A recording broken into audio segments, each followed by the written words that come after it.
If you were ever able to get inside my mind and hear my thoughts, you would understand very quickly that they fray in a bunch of different directions. Professionally, I was a hockey player and now I'm a coach. So one would think that that's what I live and breathe, but that's not the case at all actually. Though I love what I do, there is so much outside of the game that I'm hugely passionate about. I love music, guitars, motorcycles, the arts, and I've even come to love history and geography through my travels, if you can believe it. My podcast is about all of these things, and I speak with some really cool people that I've met throughout my career, and let the conversation kind of take off. So join me inside my brain, and welcome to my Motley thoughts.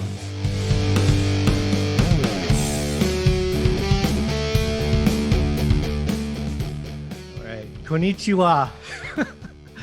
I hope everyone is having an awesome day today. I know I am. I am because my guest today is someone although I really hoped, I never thought in a million years that he would do this. He's an ex-NHL and American League defenseman, drafted in the first round in 1980 by the Philadelphia Flyers. First round. Who the fuck knows what they were thinking? He also did a short stint in Toronto with the Leafs. His playing career spanned 10 years, and since then, he's gone on to have an unreal career as a coach for 27 years. And in that time, he had the pleasure of working with me in the LA Kings organization. Jokes aside, he is someone that I would want to have my back anytime when the chips are down. I give you my good friend, Mr. Mike Stothers. Hello, Dusty. It's been a long time, my friend. What's going on? It's been a long time. I don't even know how long it's been since we actually have talked. We've texted and stuff, but that's about it. Well, yeah, and we have had some conversations on the phone, but it's been too long. It's you know what it is, Dusty? It's the same as it always is. Like, you work with people, you played with guys, and you always got along great, and you thought, wow, it'll be so easy to keep in touch. But there's something about the way we're built, whether a guy gets traded or goes to a different team, like, it's not that you forget about the guy, but it's just that you don't get in contact as much. But the real best part of it for me is when you do reconnect, it's like it was just yesterday. Like you and I, we could sit here and tell stories probably until the cows come home, and we would bore everybody to death. You know what I mean? But I think that's the beauty of the game, and I think that's the beauty of the friendships that you build out of it. So you know what? When you said when you texted me and you asked me, I was resistant. I'm not opposed to these things, Dusty. I'm not a real social media guy, as you well know. I'm not really comfortable. I mean, I'm on Twitter. I've never sent a tweet in my life. I'm very limited as to what I do. And quite frankly, I'm probably going to get myself in trouble with Biz, because he's been asking me to come on his show. And I keep saying, I don't know, Biz, I don't know if I'm ready for that. And but you know what? It was, I think, it just seemed like a good fit today for us to do this. And I'm happy to talk to you. And you know what? We can talk about anything. It's an open book, my friend. I appreciate that, man. It's funny you bring up Biz, because it was really ironic that day I texted you and you said you needed to sit on that one and think about it. And then, days later, or whenever you text me back and said, so when are we going to do this? And that same day I had just got off the texting Biz, and I threw it out there. And you know how Biz now, he's big, like he's blown up huge with Spittin' Chicklets, and he's a busy man. And I thought, you know what, I'll throw it out there, see what he says. So I asked him, and he texted me back right after you did. And he said he's 100% in. So I'm going to get Biz on next week, I think.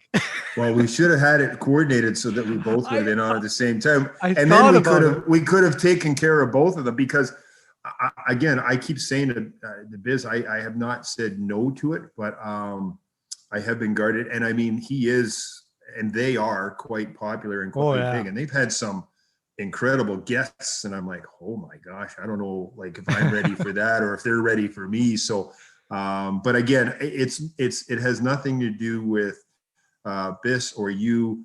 I choose to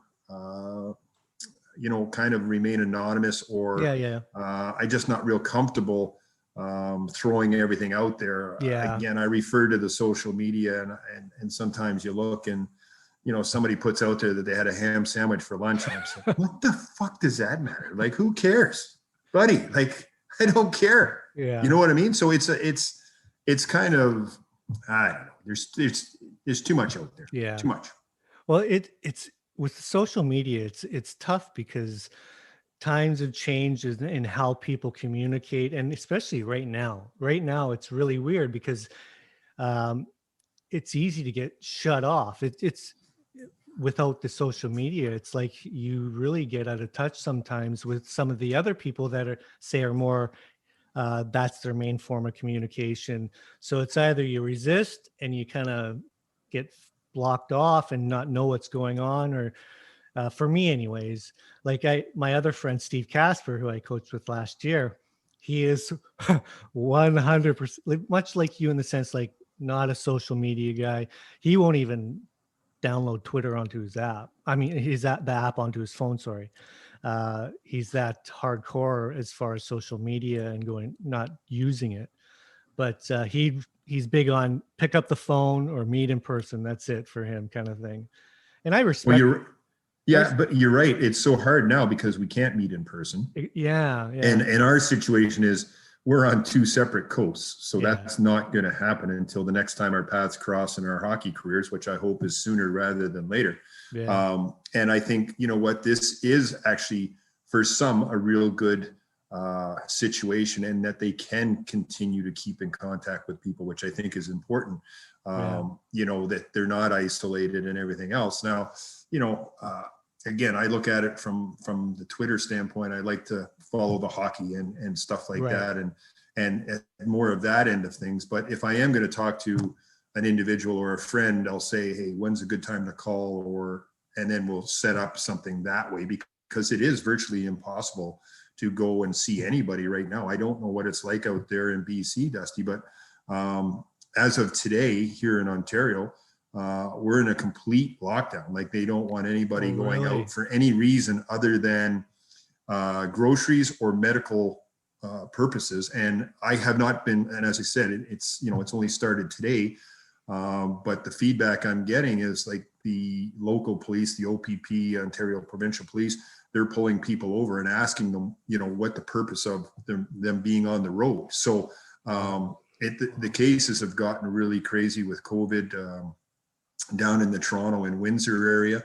And it seems to be going in the wrong direction. So I think they're going to try this for the next little while. But having said that, now if you're used to having, the odd small gathering and, keeping it outside, which, was a little easier when I first got back and we had the summer. Now it's January, we've got snow, it's a little bit colder. So that's almost an impossibility. So I think for some people without their cell phone or their devices to get on the social media to find out what's going on, they would be very limited. And you know what? You got to worry about people like that. I mean, it's the mental health issues and everything else. Everybody's under some kind of strain right now. And it doesn't matter what, you look and you go, okay, I think I've got my shit together, but that, we're all affected. And don't kid yourself that there's something that's involved in everybody's families right now. And you're just like, oh boy, like, let's just stay with a straight line and a good purpose and just reach out to each other as best you can and let everybody know, hey, we're out there. We love you. We miss you. We're going to get together as soon as possible. Yeah. Hey, I hear you 100%.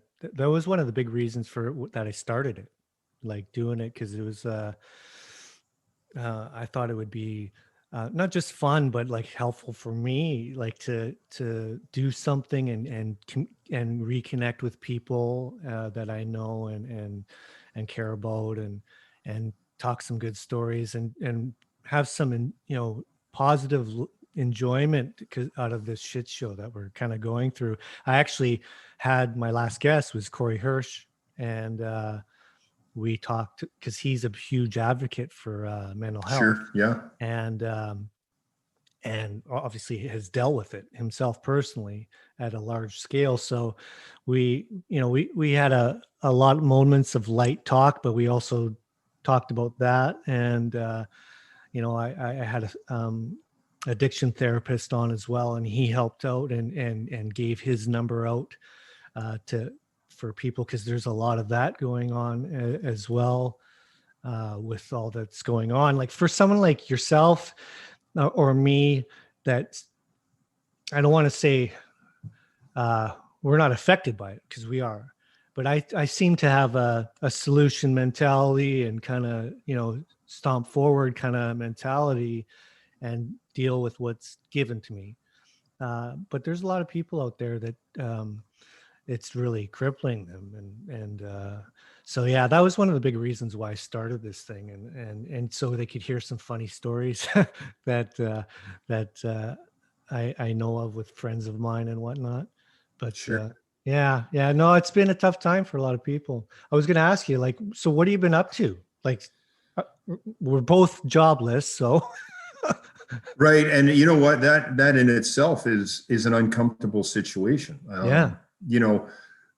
Through the years, there hasn't been much downtime, and now you're looking at it, and in a normal situation, you're right in the middle of the hockey season in a normal world, and you should be busy preparing for your next opponent, or maybe you've got a game that particular night.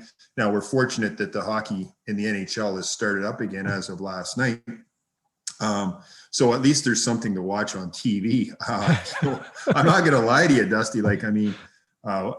My wife, she's great, because we've been through Netflix, we've been through Crave, we've been through it all. And I mean, and if and when we got the grandkids here, we go through Disney, but like we're just buzzing through these things, and it's like, holy smoke!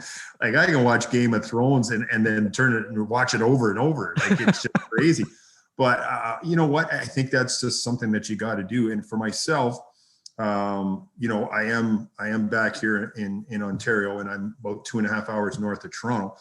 So I'm out of the States. I'm out of California, which is a hotbed and was a bit of a concern for us before we actually left and came back here, because all our family is in and around us. So now we feel a little bit more comfortable being around family. We do get to see my oldest daughter more so than my youngest daughter. My youngest daughter's down in Hamilton, which again is near Toronto, and my oldest daughter is here with her husband and the 3 grandkids. So, I mean, that's given us, some comfort and been able to spend some time with them. We're on a lake, which is kind of nice. We're kind of isolated here, Dusty, where we are, even during the summers. It's a smaller lake, and there's not that many people that are here year round. There's not that many people that are up here even through the week. It's usually just a weekend thing. So it's been pretty easy to isolate and stay, distant from everybody. The property's big enough that it's kept me very, very busy with projects or whatever. Still like to work out and stuff, but the bottom line is I'd like to be employed, as I'm sure you are. And that's where I get back to is it's frustrating. Here we are in January, the puck's dropped as of last night, and we're not doing what you and I love to do best, which is, work with the athletes. And I think, I think both of us would be, admit readily that, the dealing with the athlete and preparing the players and trying to make them better and help them in any way to achieve their goal, whether it's when we were in the American League together to get to the NHL and get a taste of it. If they're in the NHL, do they stay there? And you know what? It's been good in that regard, because, a lot of those guys have reached out, during the course of the summer and these leading months.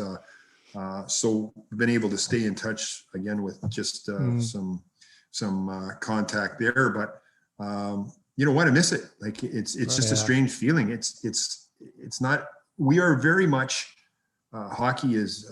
We're creatures of habit, and we like to get into that routine. And when that routine goes awry, then it's very unsettling. But I'm not gonna lie to you. Like some days are better than others. Some days, I guess I stay so busy, and I look at it and I go.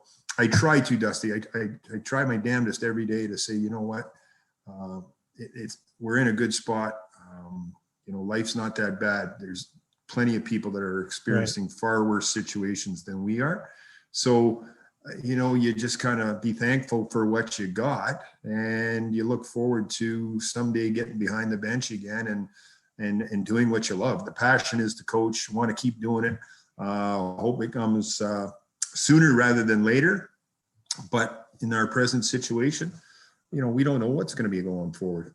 Yeah, no, it's such a weird situation too, to be looking for work at this time, because of the way everything's unbalanced. The NHL was off, and then it's on now at this time, and then now the European leagues are winding down towards the end, and yeah, it's just really it's an interesting time. You can look at it negatively, and it can get you down for sure. I feel for you, and I feel the same as well. But we got to kind of stay positive, and yeah, there's something will come up. I'm sure for you. You know what I want to do. Listen, you know who I feel sorry for? What? You mentioned it in my intro. I feel sorry for the guy that was responsible for drafting me in the first round with the Flyers. How do you think his career went after that? I think, if I remember right now, Dusty, that's a long time ago, right? So that was 1980 when I got drafted. So that was, I was 18 years old, 1980. And I think the Ontario League scout back then for the Flyers was Eric Colville. Okay. And he was a real nice man. But I think after that particular draft in Montreal, I think I saw him working at a Tim Hortons drive-thru. He had to relinquish the Flyers hat, and I think he had to put on the Timmy's uniform, because that that probably didn't work out as well as they were hoping.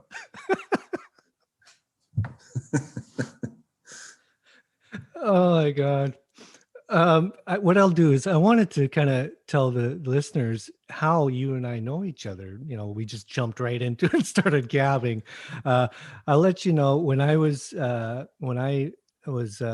leaving Winnipeg, Billy Ranford asked me to interview in LA, and I got the job as the developmental goalie coach for the Kings. And so mainly my job would be to work with American leaguers and downwards as far as development players. Well, the American League coach the prior year with the Manchester Monarchs was none other than Mike Stothers. And the next year the team was moving to Ontario, California. And that's when I signed and got hired and met Stutz. And we ended up working together for 4 years. Was it 4? It was, huh? Okay. I think it was 4 years. And so that 4 years is worse than anything I'm going through right now too. We have this interesting relationship. Now, 85% of our banter and conversation is absolutely senseless and childish. And then every so often we'll have a real good heart-to-heart. But I wish I had, I should have prepared better. I should have some of our texts back and forth are the most ridiculous. Seriously, when you read them back over time, I would show them to my family, to my wife, and she'd be like, "What are you two doing?" I wouldn't hear from you for 2 months, and all of a sudden I'll just hear a ping on my phone, and I'll look, and it'll be like, "Fuck you." That's it. Nothing. Nothing else. No hi. Nothing. No, because that's all I needed to get off my chest. Or the other one. Well, not too long ago, it was like, Imoo, hello. It was over and over, separate texts on my phone. Oh yeah, that one I was going like, Dusty. Yeah. Dusty. Just annoying. Dusty. Oh yeah, and I would do it every 30 seconds and just keep sending it to you. And then I think you answered, and finally you just said, "What?" I could just see it through the text. "What?" And I just said, "Fuck off." Exactly. Finally, I answer you, and that's what I get back. Just ridiculous. But Or I said something like checking for assholes or some, I don't know.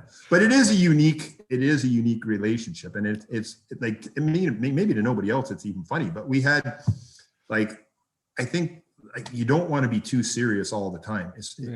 They're very tough business that we're in.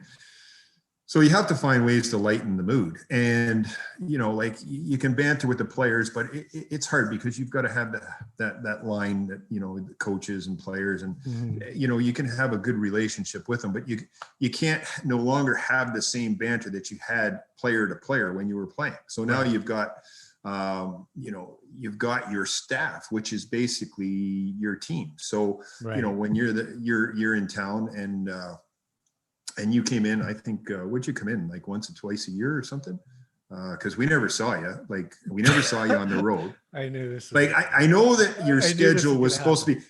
If I had my stuff here, I could show everybody how often that you were online looking for flights.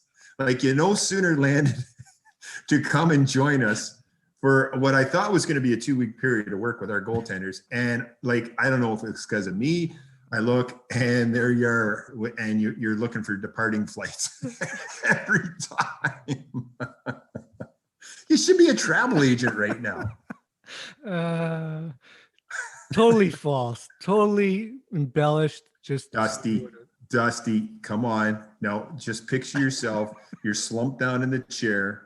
You've got your head resting on the back of the headrest. And then you would hear me coming in and you would just roll your eyes and go, oh, what next? What is he going to say? And then you'd be clicking on a flight like, Stutz, I got to get out of here. I got to get back home. You know, the best day of my life was when they fogged up that glass so I couldn't see your face.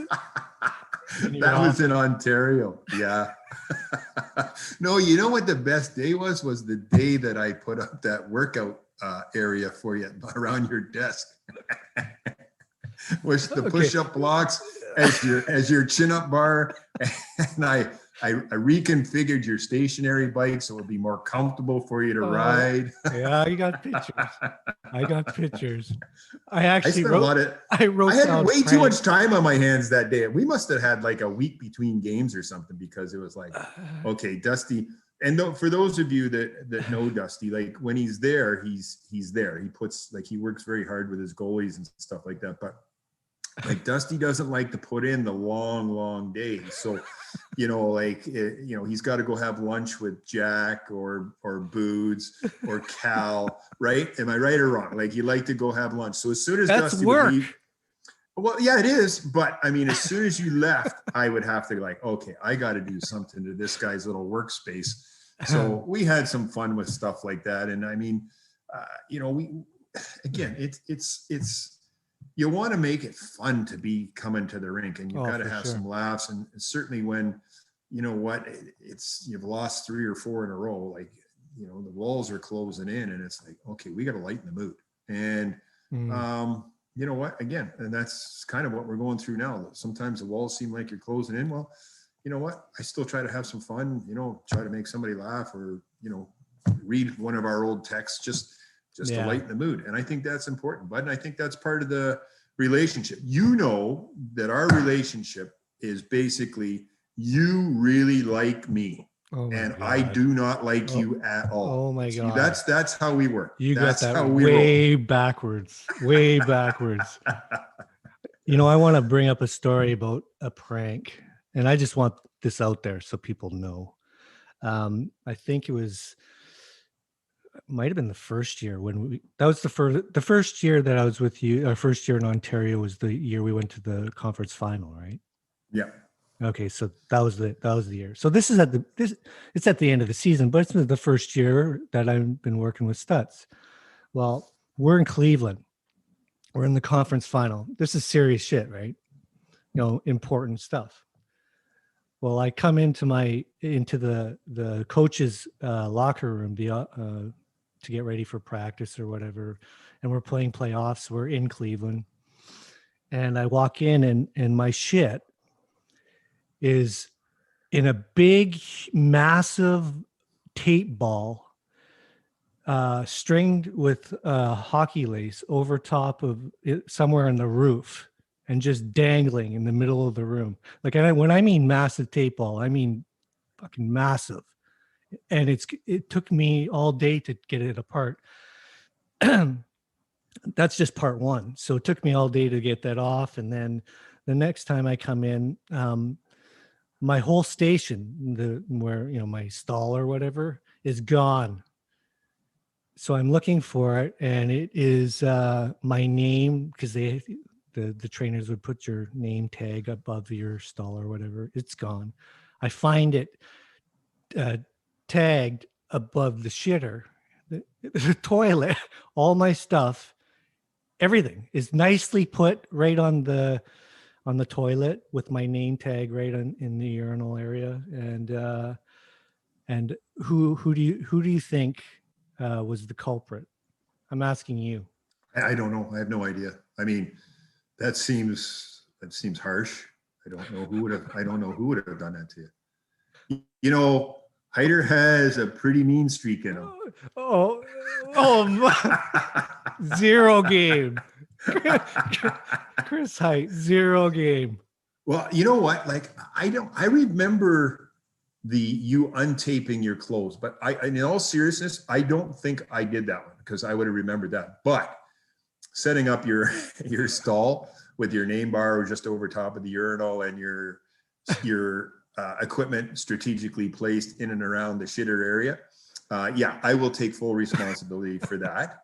But I think there was a reason for that. I think it was because, there was one other time that I put the mascot, his head above your sitting area. Cleveland too. Yeah. And you raised the middle finger to me, and I have that picture, and I'm trying like hell to find it right now on my phone. Because is that what you were doing? Yeah. I was trying to find it. And then there's also the picture that I was passing around when you fell asleep on the bus, and everybody was just howling. That is actually, and that was in Cleveland. You had a lot going on in Cleveland. That was an awesome picture, because Joey Z, oh yeah, the radio guy, is right behind, laughing his ass off. Well, and ordinarily, I mean, people do nod off on a bus, but the thing is, and for anybody that cares to listen, is like, we just completed practice, and the players were on the bus, and usually the coaches are the last ones on the bus. And so then the only thing remaining is to do a head count. Well, in the space of time that Dusty got on the bus, got in his seat, we had the head count, and he was already sound asleep in the middle of the day. So, I mean, I have this, and I'll never take it off my phone, because when I need a good chuckle, I just go, okay, I got to see Dusty hard at work. That's a Japanese thing. The people on trains over in Japan, like, literally, you have a 2-stop, commute. It's literally 5 minutes. People nod off, boom. Is that right? Oh yeah. They shut their eyes and they're out, and then they hear the ding, they get off. And inevitably, some of them obviously must miss their stop and just keep going. It took me some time. I had to get accustomed to it, but I figured it out, and I became very good at just shutting and getting that quick shutdown. Yeah, no, I got some sick pictures. Listen, if you need 3 minutes to nod off there, I can talk for 3 minutes. I'll cover your ass for you. Oh, hey, trust me, I know you don't have any problem with that. Hey, I wanted to ask you now, honestly. Now, I want your honest opinion. When we were working together, and I used to have to sometimes strap on the gear, and I want to tell this story. And be quiet. I want to tell the story. Okay, so this came about. We thought that Stutz is a type of guy that would tend to lean towards one goalie a little bit, if they had the experience, like 37 in a row, something like that. He would play them, and they would get a little tired. So I would go in net sometimes and give these guys a break, and I just wanted to let people know that he used to purposely, when I would be in there, he would purposely do this drill, and he called it sequence shooting. And when I say this is the dumbest drill ever created for goalies, and I'm not exaggerating, like he would go on and you'd think it'd be done, and then he would switch the formation and it would just keep going and going, and then you'd think it'd be done and he'd switch the formation and keep going. This would go on literally till even the regular goalies would be dead, never mind 48-year-old, I'm 50 now, but 40 plus year old man that hasn't played in a while. And he would do it on purpose and just kind of look over at me and just say, like, without speaking, like, you all right? And just keep it going. And that's just like was abuse, was it not?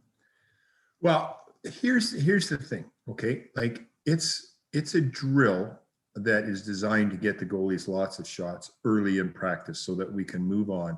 Because anybody that knows the game of hockey knows goalie coaches, they slow everything right down to a snail's pace. They've got to stop after each shot, analyze, have the guy flip the mask up, get a squirt of water, check his angles, check his skates, make sure he didn't blow an edge, and then we can have another shot. So it could take forever to have a practice if you guys were in charge, you goalie coaches. So and it wasn't just because you were in it. Like we did this all the time. My thing with goalies is like I want them to work as hard or harder than any other guys on the ice. Like the old days when you and I played, Dusty, you know what? Who played net? It was usually the heaviest kid, the slowest kid, yeah, or whatever, right? And they just ended up in net. And now I feel like if you're going to be a good goalie or if you're going to have a chance with a good team, you need an athlete.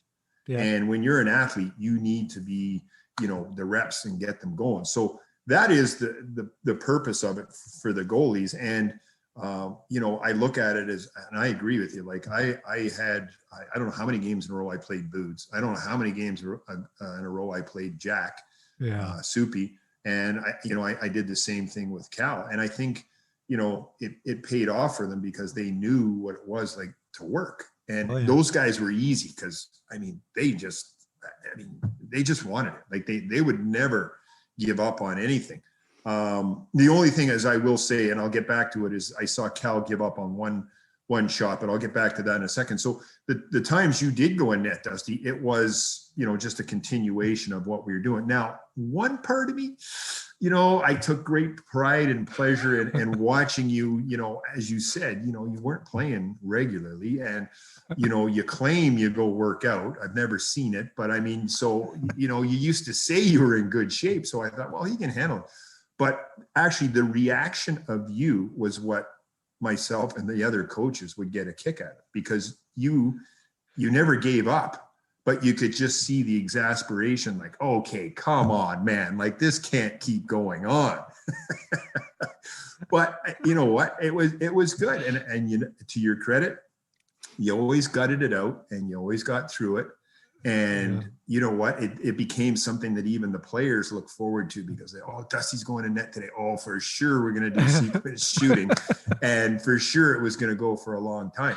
But to go back to the other part of like the goalies and how important I think they are to be the guys that set the tone for practice. I really do. Like when you've got a goalie that's dialed in and he's just on fire in practice, it makes the other guys, they're now bearing down. They're trying like hell to score on him, right? And the goalie himself, he's like, there's no way I'm giving up on a puck, because that's what happens in a game. Like you've got to look through traffic. You've got guys crowding your crease. You've got to push away. You've got to get reset. You've got to see what's behind you. You got to see what's on the far post. And there's so much going on. So I just think that heightens your awareness. But I will say, when I said those guys were terrific to work with, I just think the world of Boots and Soupy and Cal. And Cal never gave up on a puck, except for when we had Martin Ferk. And Ferky just set the record for the hardest slap shot in last year's American Hockey League. Yeah, I saw that. And you know what? There was one time that Ferky was coming down and he took the big windup, and I just saw Cal straighten up and then actually take one step to the side.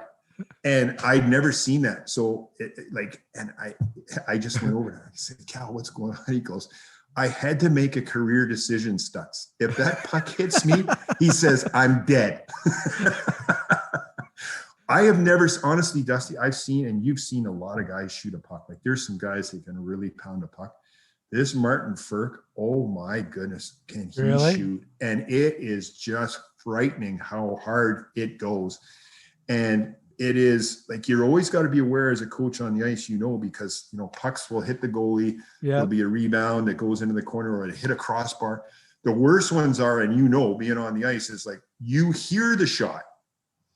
You don't see it. You hear it hit pipe, and then you're like, oh, geez, where's this thing going? And then it'll crash right off the glass behind you, and you're just like, oh, my God. There's no safe place on the ice. But this guy, Dusty, he can shoot a puck. And I tell you what, it's amazing thing to watch. But if you guys for goalies, I don't blame you for not wanting to get hit with this. It's just lethal. Can he have a good snapper too? Or is it a slapper? No, he can shoot a puck. He can flat out shoot a puck. But like he is, it's unfair to say like, in the NHL, you've got Ovechkin and Stamkos with the one-timers. Yeah.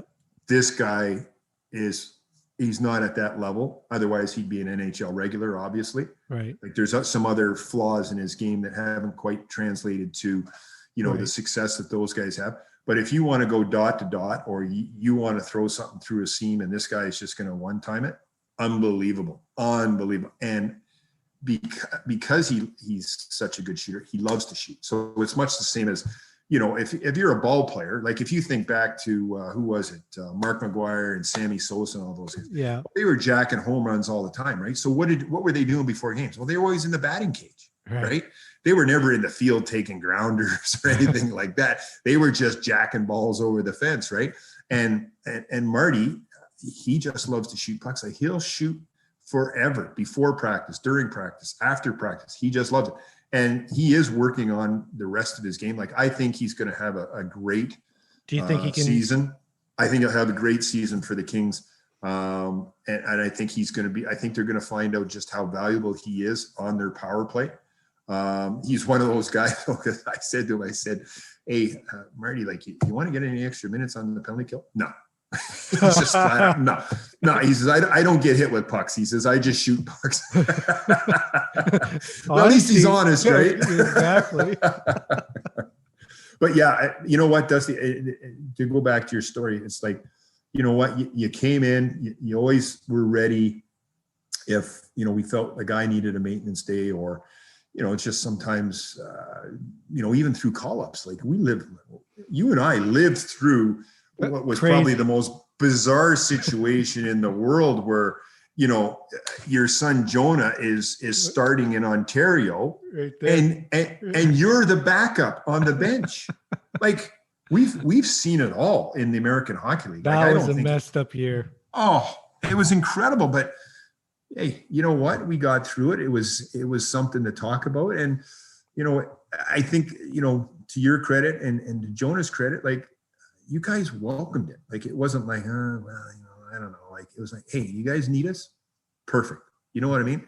And I think that's what you need to do, right? Do whatever you can to help the team. You made a really good point, and it kind of morphed into something. We did it just to kind of help something along at that moment, but then I really caught on quickly that it was very helpful, especially in my style of coaching, in developing the relationship, because I could just going on the ice, the goalies liked it. They liked to talk, and that their coach was on, and then the players, it helped me. It was a good vibe all around, where people had a good time with it. And when I went over to the KHL, by that point, I'd known how to use it properly, in helping the team when they needed it, helping the goalies when they needed it, and also developing that good vibe and relationship. And it really did help. If obviously you don't do it for yourself, but if you use it the right way, you are great with it too. Like that's one of the things I'll say about you and your coaching.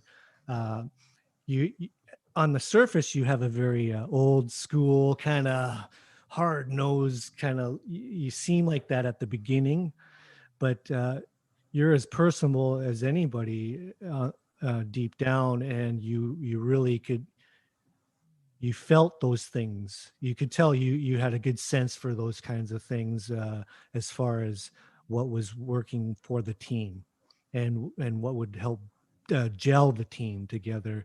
And that was one of those things I really thought it was cool when we did that through the years together. Oh yeah, and you know what? Like, it's. I think it's important. I think, again, for myself, reference wise, I think it's easier to be a little more structured right off the bat with your team early, and then kind of let off the reins a little bit as you get to know your personnel and as they get to know you as a person. Right. And then they can find out what buttons they can push. Like to me, the best is when you've got a comfortable situation when even a player like will chirp you, like a Brett Sutter, or Biss or whoever. Like I didn't care who it was, so long as it was always in a respectful way. Like it was funny, like it was, and I think that's part of it, because they have to see you as, like a human. They have to know that, geez, like this guy does have a wife. This guy's got 2 daughters. This guy's got 2 dogs. This is what he is. And I think over time, they find out that, like this. He cares about his players. He's passionate about his players. He'd do anything for his players. Like, I mean, I always look at it as, it's kind of the way I played. It was like, if I felt somebody on my team was, being taken advantage of with a hit, or, back when we played again, somebody was trying to intimidate him. Well, it was, I just felt like I had to go help protect. And I feel that way as a father. I mean, that's just the way it is. So right. I think once they realize that, but to do that, you need to have those moments where, I reference, we lose 3 games in a row, and they're just coming in and they're like, oh, Stutz is going to bust our balls today, and this and that and the other thing. And it's like, nope, you know what? You hit him with, no, Dusty's going on the ice. He's going to be the goalie. And so right away, the mood lightens and everybody's having some fun with that. Yeah. Or, when they're expecting the worst, you say, hey, listen, let's just have an old young game and do that. Where I think, like when you're winning is when you can actually be a little bit tougher on the players. But you always know, like we talked about it a lot. Like even when you're winning, we'd sit there in the office after and we'd go, it's slipping. Like we can see it as coaches. You know what I mean? We might have squeaked out a win or maybe 2 on that weekend, but we know like our habits are not good or our structure's not good. We need to dial it in, and we need to get that focus back on the upcoming week of practice. So it's something that you experiment with all the time. But I really think that it's important to, have some fun, and more importantly, that the players see that the coaches or the head coach is not always the hard ass all the time. Like he does have a sense of humor and he can be funny. And, like I think I tried to express it through video. Like, I mean, what we watched a lot of video, but I always tried to put something in there that would kind of lighten the mood or whatever. And make it easier for them to kind of get through. But that's the thing about it. It's a game. Like we play it because we loved it as kids. So you should love it as a teenager. You should love it as an adult. And whether you're in the NHL, the American League, or junior, it still should be fun. And I think that's something that we needed to do. And you know what? You were always willing to be a part of, whatever was going on in the coaching staff. If we were going to put you in net, or, if I happened to dump a puck in and I scored on you from center ice, which happened a couple of times. No, it did. It's seriously, it's happened every single goalie I've had. You can check with Boots, you can check with Soupy, you can check with Cal, you can check with all of them. And I know what happened to you. It was right in Ontario. It was at the far end of the rink, opposite our home bench. And I lobbed it in from center because I think you were probably gasping for air and you were trying to get a drink, and I lobbed one in there. And you know what? I couldn't score on anybody as a player. Like you talked earlier about Corey Hirsch. I always made sure he felt good about himself after every game, because there was no way in hell I was ever scoring on him. But you guys, as my goalies, I lit you all up. Like it was unbelievable. Listeners, you had to see Stutz's stick. I think he I think he used the same stick the whole time I worked with him. Possibly. Like it literally was a piece of like just a slab of meat. It was awful. And he never taped it in 4 years. He just would bang it on the glass, bang it on the ice. and then just just patiently lob it right in behind you. So you'd have to turn and pick it out of that. Dusty, I'm going to tell you this. Here's a story that when I was playing in Hershey, we had Mark Demore. I don't know if you remember Shaky. I know the name. I don't know him personally, but yeah, he had I think he had some games with Calgary back when Mike Vernon was the number one goalie, and I think Shaky was there. Anyway, Shaky's a great guy, and we were playing at home in Hershey, and I was responsible. Like two goals went in off of me. And it was like, I'm just like, what the hell? So now Shaky's pissed right off. So he's like, he's got the mask up and he's just giving it to me. He goes, you're the worst fucking player out here tonight.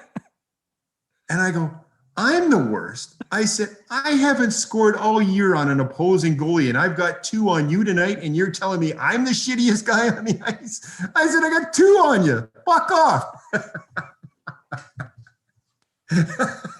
I lit him up for 2. Oh, it was great.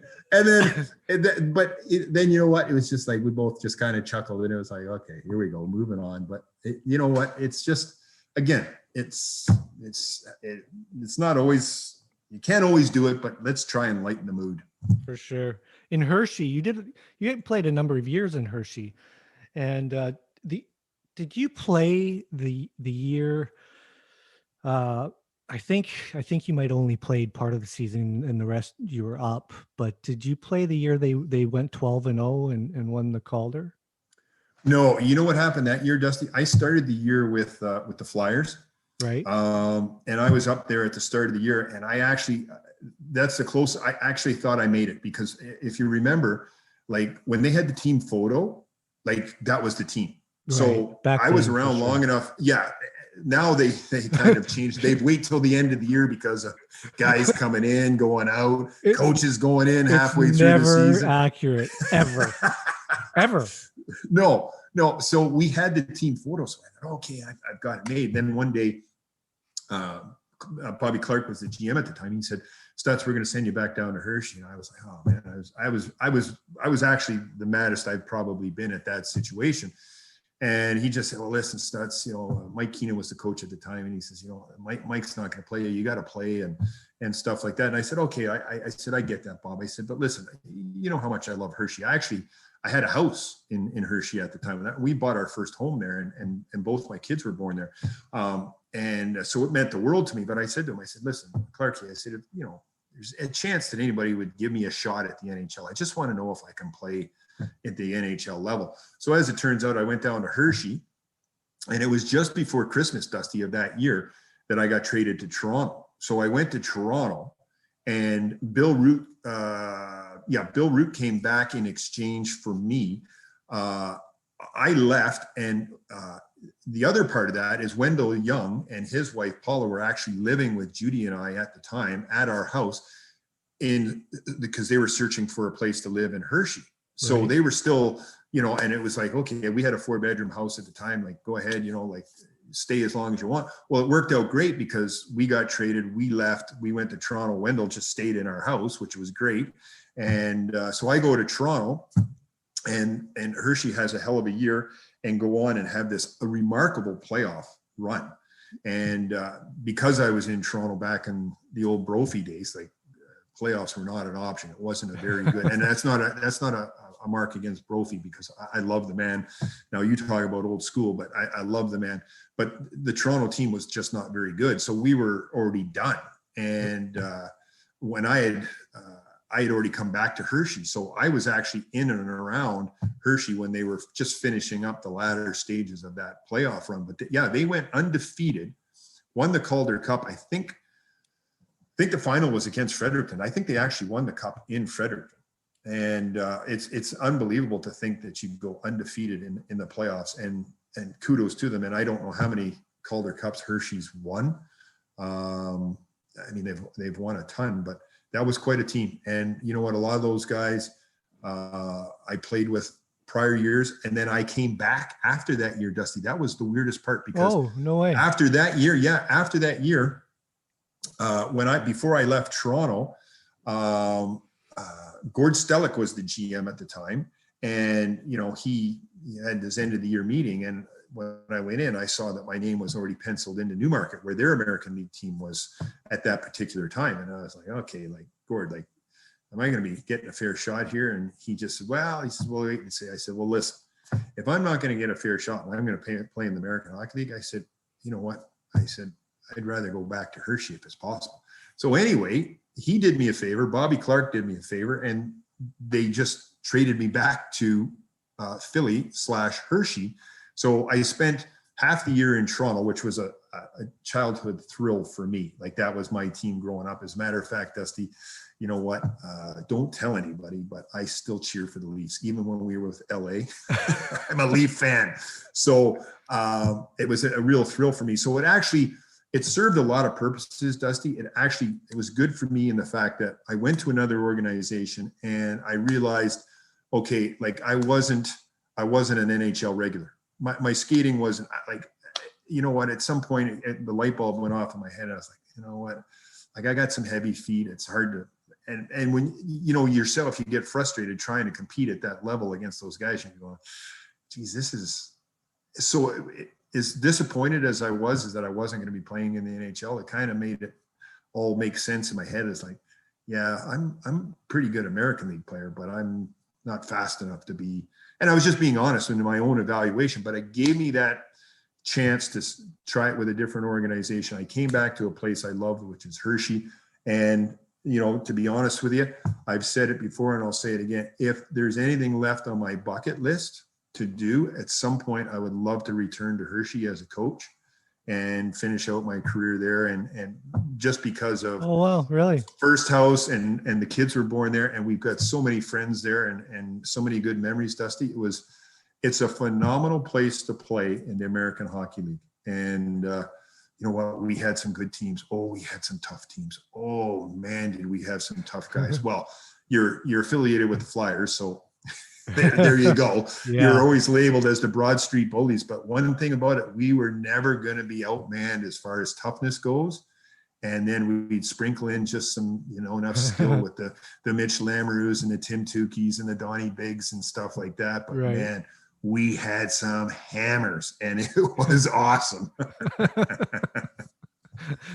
That was the good old days where that was kind of very much a recipe. They had two. They had the Montreal type recipe, and then they had the Philly recipe, and Boston Bruins and whatnot. But it was like you always had the good versus evil kind of rivalry.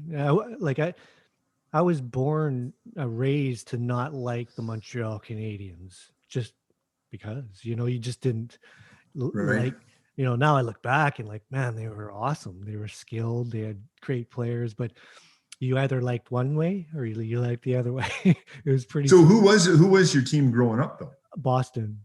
Oh, always Boston. Yeah. Because of, like, say, Jerry Cheevers, or just because of the Bruins, the way they played, the way their uniforms? Cheevers mask was big. The best ever. That's the best ever mask. That was big for me. But it started even before I was aware. I was a little child, like little, and my dad bought a Boston jersey for me. Dusty, I hate to break it to you, but you're not that much bigger now, bud. What are you, 5'3"? I'm jacked. Jacked. How'd you know? You work out at 3 a.m, for Christ's sake. No one knows what, like, literally. mental. Like, what is it with, you and there's a lot of similarities with Steve Casper. He walks right now. I talk to him every other day, and he's like, yeah, just walk 15 miles. He walks frickin' 15 miles at least every Okay. day. Does he have a dog? No. And his wife's down in Florida golfing. So he just goes for walks every day. He goes, Oh, wow. and I'm like, that's just stupid. And he's like, he's like, hey, get in the gym or, make some stupid comment. And I'm like, this is just like Stutz. Well, I walk into the rink and you'd already been there a good 3 hours. oh yeah. But you know what, Dusty? I think that's the best thing. Like when we started at the beginning of the year, and if you're talking to whoever's making the hotel arrangements, like I always like to get a hotel that's close to the rink if possible. And to me, I gauge that on, is it walking distance? So I've had guys go, well, there's no way you can walk from there. I go, oh yeah, watch me. Like I love to walk, and I just think it's awesome if you can go to the rink and that. But here's the thing, and I think this is why this happened. Back years ago when I was with the Flyers and we would go to New York, I hated the city. Like I hated New York City. It was just, there was too much going on. And then I don't know what, I can't remember what actually precipitated. I don't know if I was trying to find a present for my kids for Christmas or something. I walked New York City. And then we had it was either the Olympic break, the 1 year. So we had, I think there was like 7 to 10 days off. And we organized it through Barry Hanrahan, who's with the Flyers still to this day. I think he's assistant GM. We took the train from Philly to New York, my wife and my 2 daughters. We got a hotel and we went, and we actually went to Regis and Kelly back when Regis was doing it with Kelly. Yeah. We went to the Rosie O'Donnell show, which I wasn't a real fan of the Rosie O'Donnell show, but my wife and kids liked it. And we went to David Letterman, which was awesome. Yeah. Went to that show. We went to see Stomp and we went to see Cats. But the thing was, Dusty, when we weren't at one of those events, we walked the city and we went down to where the World Trade Center used to be, and through every borough and everything. And I'll tell you what, Dusty, so to this day, my kids, they talk about it all the time. My wife talks about it all the time. We had such a good time together. I don't think we ever took a cab once. We just walked everywhere, whether it was to the Carnegie Deli or whatever it was we were doing, up and down Times Square. But, through like I said, every district. And man, you get to know a city. Like you get to know the city. And that's what I like about it. That's why when we go on the road, I'm like, okay, I guess the only one that, you're not supposed to walk around in, and I always did, was Stockton. like I don't know if you were on that trip. But maybe once, but not on a regular basis, because you didn't do road games. If we were on the bus, you didn't do road games. If we were flying, you were there. But we stay at that one hotel there, and they even tell you at the front desk when you check in, hey, don't walk around. It's not really safe in and around here. Well, I didn't think that it could be that bad, and so I went for a walk that day, and then as we were leaving town after the game that night, our bus driver, he's driving to take us back to Ontario. And I said, hey, I was walking all the way through here today. I said, it was a real nice walk. And he damn near stopped the bus, Dusty. He spins his head around and he looks at me, and goes, are you kidding me? You can't walk through that area. I go, well, I did. He goes, you're lucky to be alive. And I was like, okay. So I never did after that. So you got to be a little bit careful about where you're mapping out your route. But I'll tell you what, like as far as getting to know a city or where you're at, or just feeling good about yourself, man, hey, if the sun's out, start walking. It's awesome. And I know you were right into that. All the time. City, you'd be like, so who's coming with me? And obviously Hyder, I'll walk with you. And I'd be like, nah, I'll pass. Dusty, you would call an Uber from the home bench to the visitor bench. You are not walking anywhere. Remember all those times in El Segundo? We had the rink right down from, what's the name of that hotel that we always stayed at? You were there for like forever. Residence Inn. The Residence Inn, yeah. And you know what? For the people that don't know, it had to be a maximum of 3 blocks, maximum. But you were just like, can I get a ride? 2 blocks. It's 2 blocks. And it'd be like, can I get a ride? Can I get a ride? Like you would hang around and ask everybody rather than just walk that distance. Now you're just making shit up. And then you'd tell us, and then you'd say, oh yeah, we'd say, okay, like we're going to go sit out by the fire pit and have a beer or two. And you go, no, I'm going to go work out and everything. We're like, it's now 9:30, 10 o'clock at night. And you're going, yeah, I'm going to work out. And there was no documentation. Remember that one time we actually went looking for you on the road because you said you were going to work out? And Hyder and I went to that hotel and we went to the gym and we sat in there and waited and waited and waited. You never showed up. You're so full of shit. Now you're just making shit up. You used to always, I used to see you all the time, not just once or twice, all the time. I do my night workout and all of a sudden I look and I could see you peeking around the corner just to make sure I was like, you wanted to catch me all the time because I said I would do the nighttime workouts and you were like, whatever, but you would peek in. It's like you wanted to catch me not working out. Well, I think the record speaks for itself. We never caught you working out. So there you go. Oh, what a joke. That's a joke. Hey, I was going to ask you, I never did ask you at the very beginning. How is Judy doing? She's awesome. She's been a rock like she always is, looking after, pretty much everything. It's been difficult on her too. When we first got back, Dusty, that was in March 12th was the last time we were at the rink in El Segundo. We stayed in California for 2 weeks. We kind of made sure that the players with the rain got back home.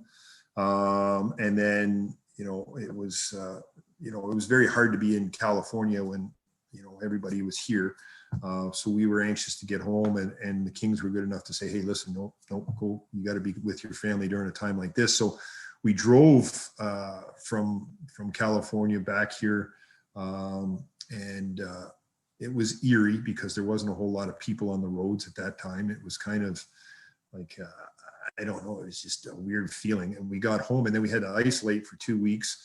And so we were home here and we couldn't see our kids. And I hadn't seen my kids since I had left in August. So the one day, you got to quarantine for 14 days, like I said. And one day, my oldest daughter showed up with her husband and all 3 of the grandkids.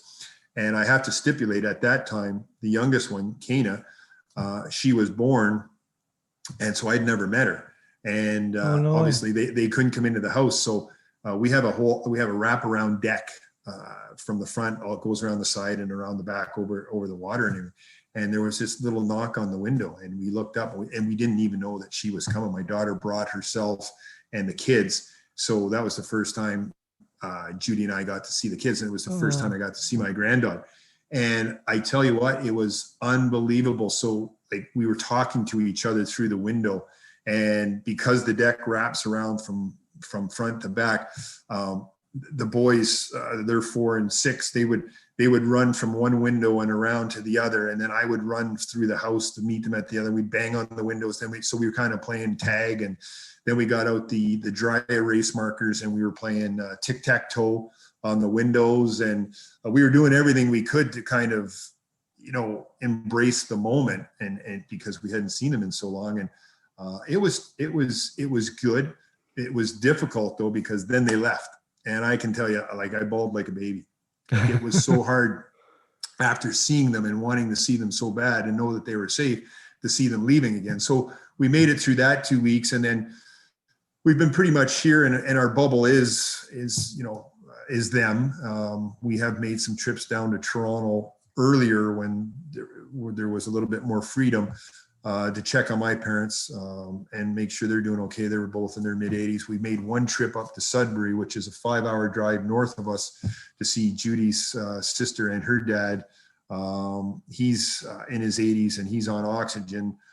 So he's at a high risk situation. We never went into the house there. We actually just drove up, visited outside with him on a nice day and turned around and drove back. But we just been here. So it's been weird. And, I think a lot of it's been, through Judy's encouragement and just saying, hey, you know what, there's going to be another job for you. Like, and she's always positive, you know what I mean? And I think that's a big thing. And now she just got a job because it was really? Okay, well, yeah, like it's kind of like, okay, well, it's been a while since, paychecks come in.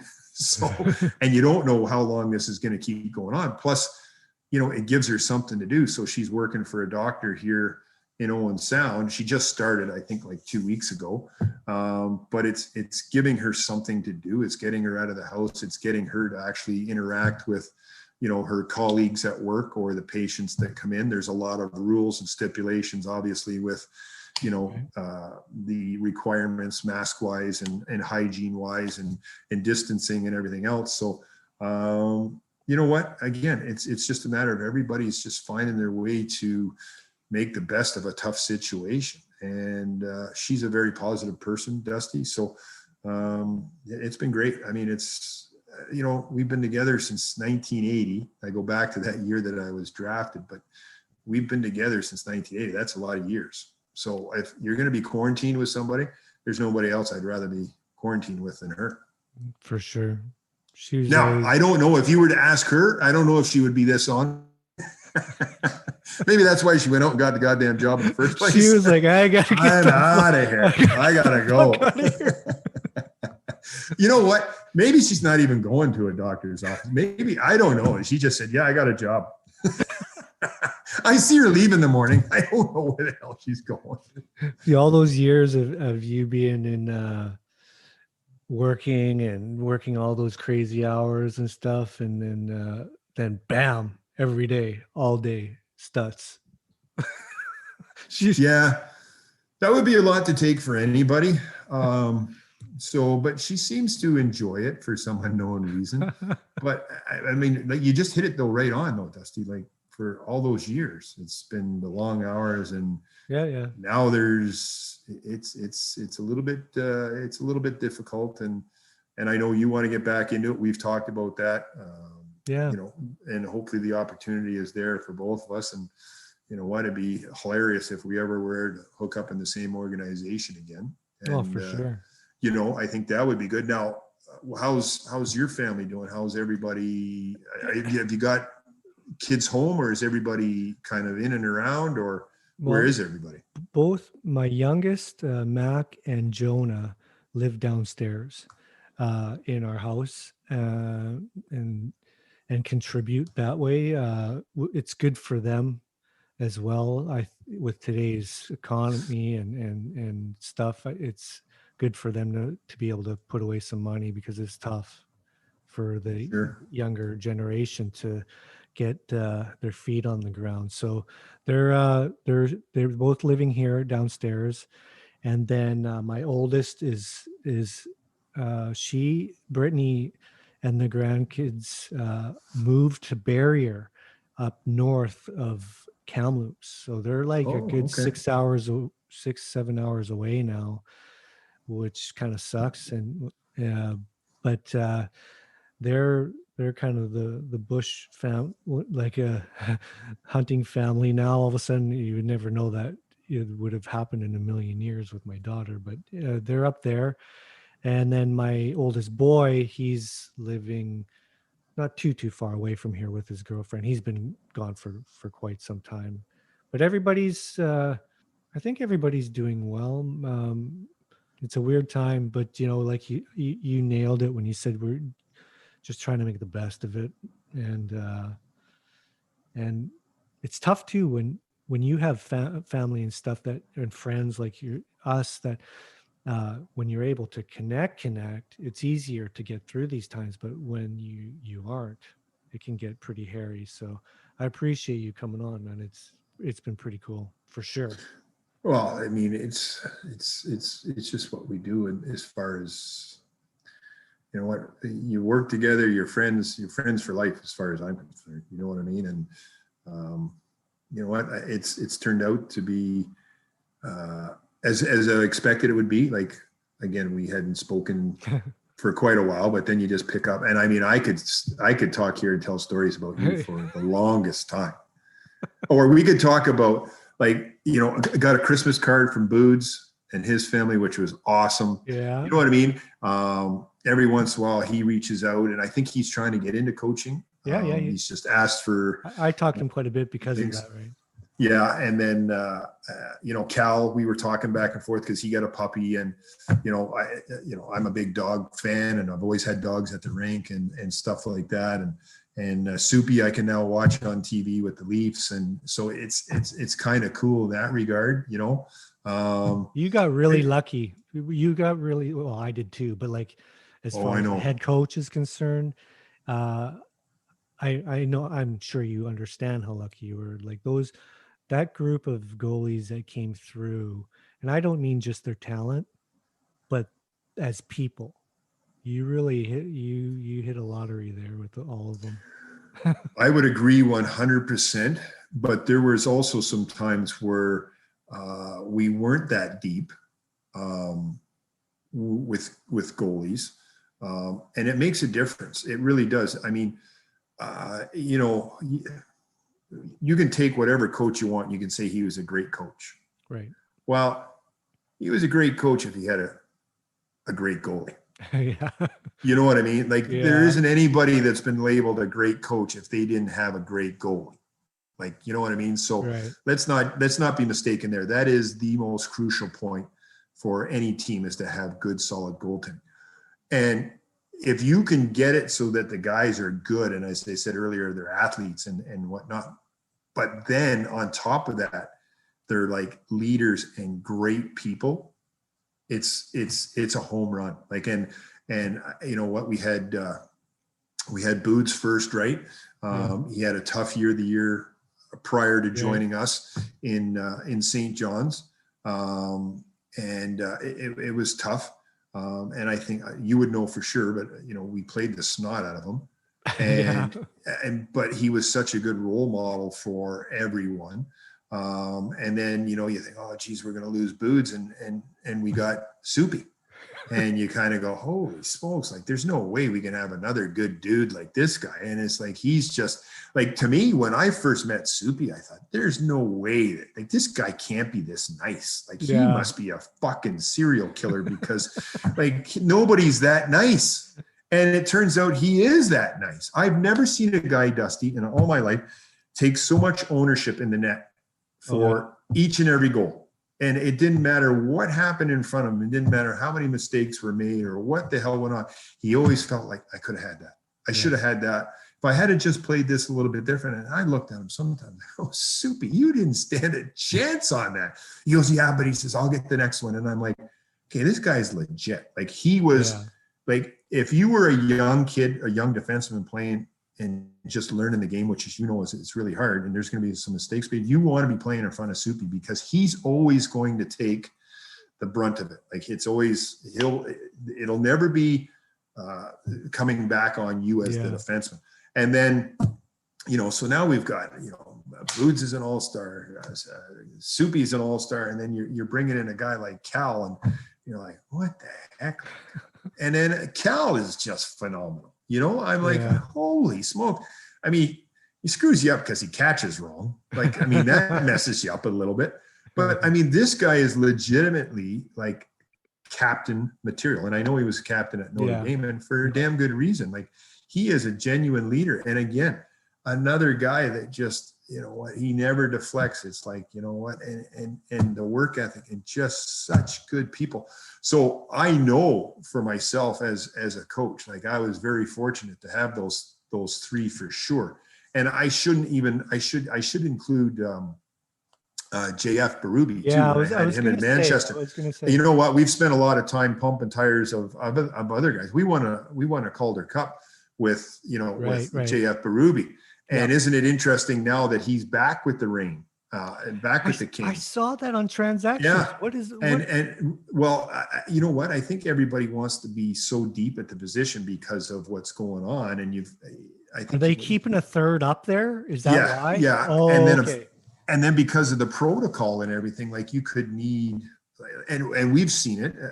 We've gone through goalies, and all of a sudden, you know, Right, like yourself and your son are in the net. So you can never have too many good goalies. But I mean, Rubes was so good for us in Manchester, Right. and you know what I mean. So I am very grateful for those individuals, and those individuals helped to make the team. And but you know what, I also can't say enough about Vinny Laverty. Like, you know, he was our captain in Manchester, and then we moved to Ontario, and he was a great leader. And then, you know, you get Sutter. Okay, you say the name Sutter, and you already know that you're talking about a hockey family that is second to none. And Suts is great character and whatnot. We were always surrounded with you know, some real good support casts, and I'm going to leave guys off, and I don't mean to, but even, you know, as crazy as it seems, and I know we talked about it, and you're going to have Biss on, like Biss was instrumental to us when I was in junior coaching here in Owen Sound. We acquired Biss via trade and picked him up from Saginaw. And, you know, I didn't realize at the time what an impact this guy was going to make on our team, just because of his character, and just, he's just unique, and he just brings everybody together, and he regales you with laughter and everything else. But you know what, we had just played these guys, Dusty. It's in our rink. So we played Saginaw, and I come out of the coach's office, and I see this guy standing in the middle of our locker room talking to all our players. And I'm like, this guy's got the Saginaw gear socks and pants. He's got no shirt because it's Biss. Like there's not a shirt to be found on him. If he has a chance to be naked, he's naked all the time. But he's covered in tats. Like he's got tattoos everywhere. And I'm thinking, is this the main character from Sons of Anarchy, or what the hell's going on here? So I go, what are you doing? He goes, I'm going to be playing for you. And I said, the fuck you are? I said, I don't even know who you are. He goes, I'm Paul Bissonnette. And he says, you guys are going to be trading for me. And sure as shit, the next day or 2 days later, he was playing for us. And it was like, oh my God, this guy is a fucking beauty. And had him there. And then, you know what? We fast track over a few years. We're in Manchester, and he's playing in Portland. And because of the location, we played Portland quite a bit. He's on Portland on a 25-game trial.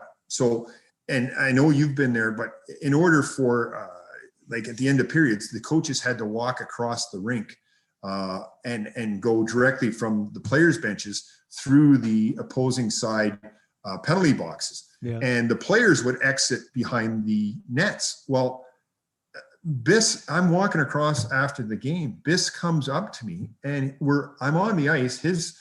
We had won. Our guys are, you know, kind of congratulating each other. And he's going, Stutz, he says, my 25-game trial is almost over. He says, you got to get me. He says, I want to come play for you in Ontario.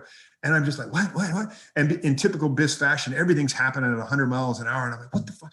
And his coach is right there. Like, you know, and I'm like, okay, Biss, like, okay, can we talk about this? And he goes, no, you got to make sure you get a hold of Fuchs and everything else. He says, I want to come play for him. So anyway, Mike Fuda was the GM here in Owen Sound, and then he was assistant GM in the Kings.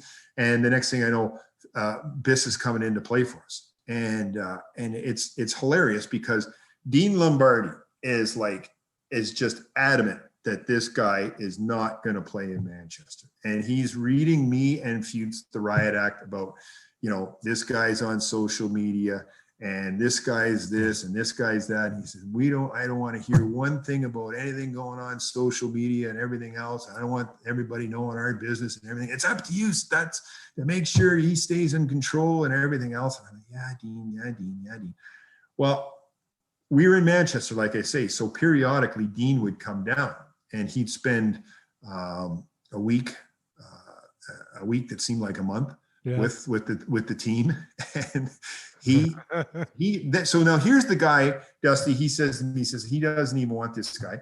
He comes in after one practice, and he goes, my God, he goes, this guy, he's the best thing that's ever happened to this team.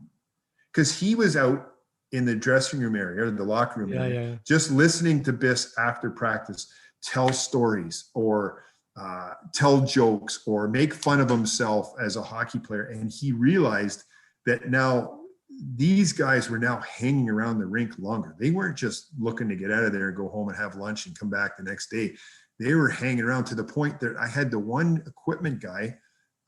He came to me and goes, Stutz, you gotta tell Biss to get out of here. Like, you just gotta shower up and get out of here because we got to do the laundry. We got to get home. And I just flat out said to him, I said, you'll be here until Biss leaves.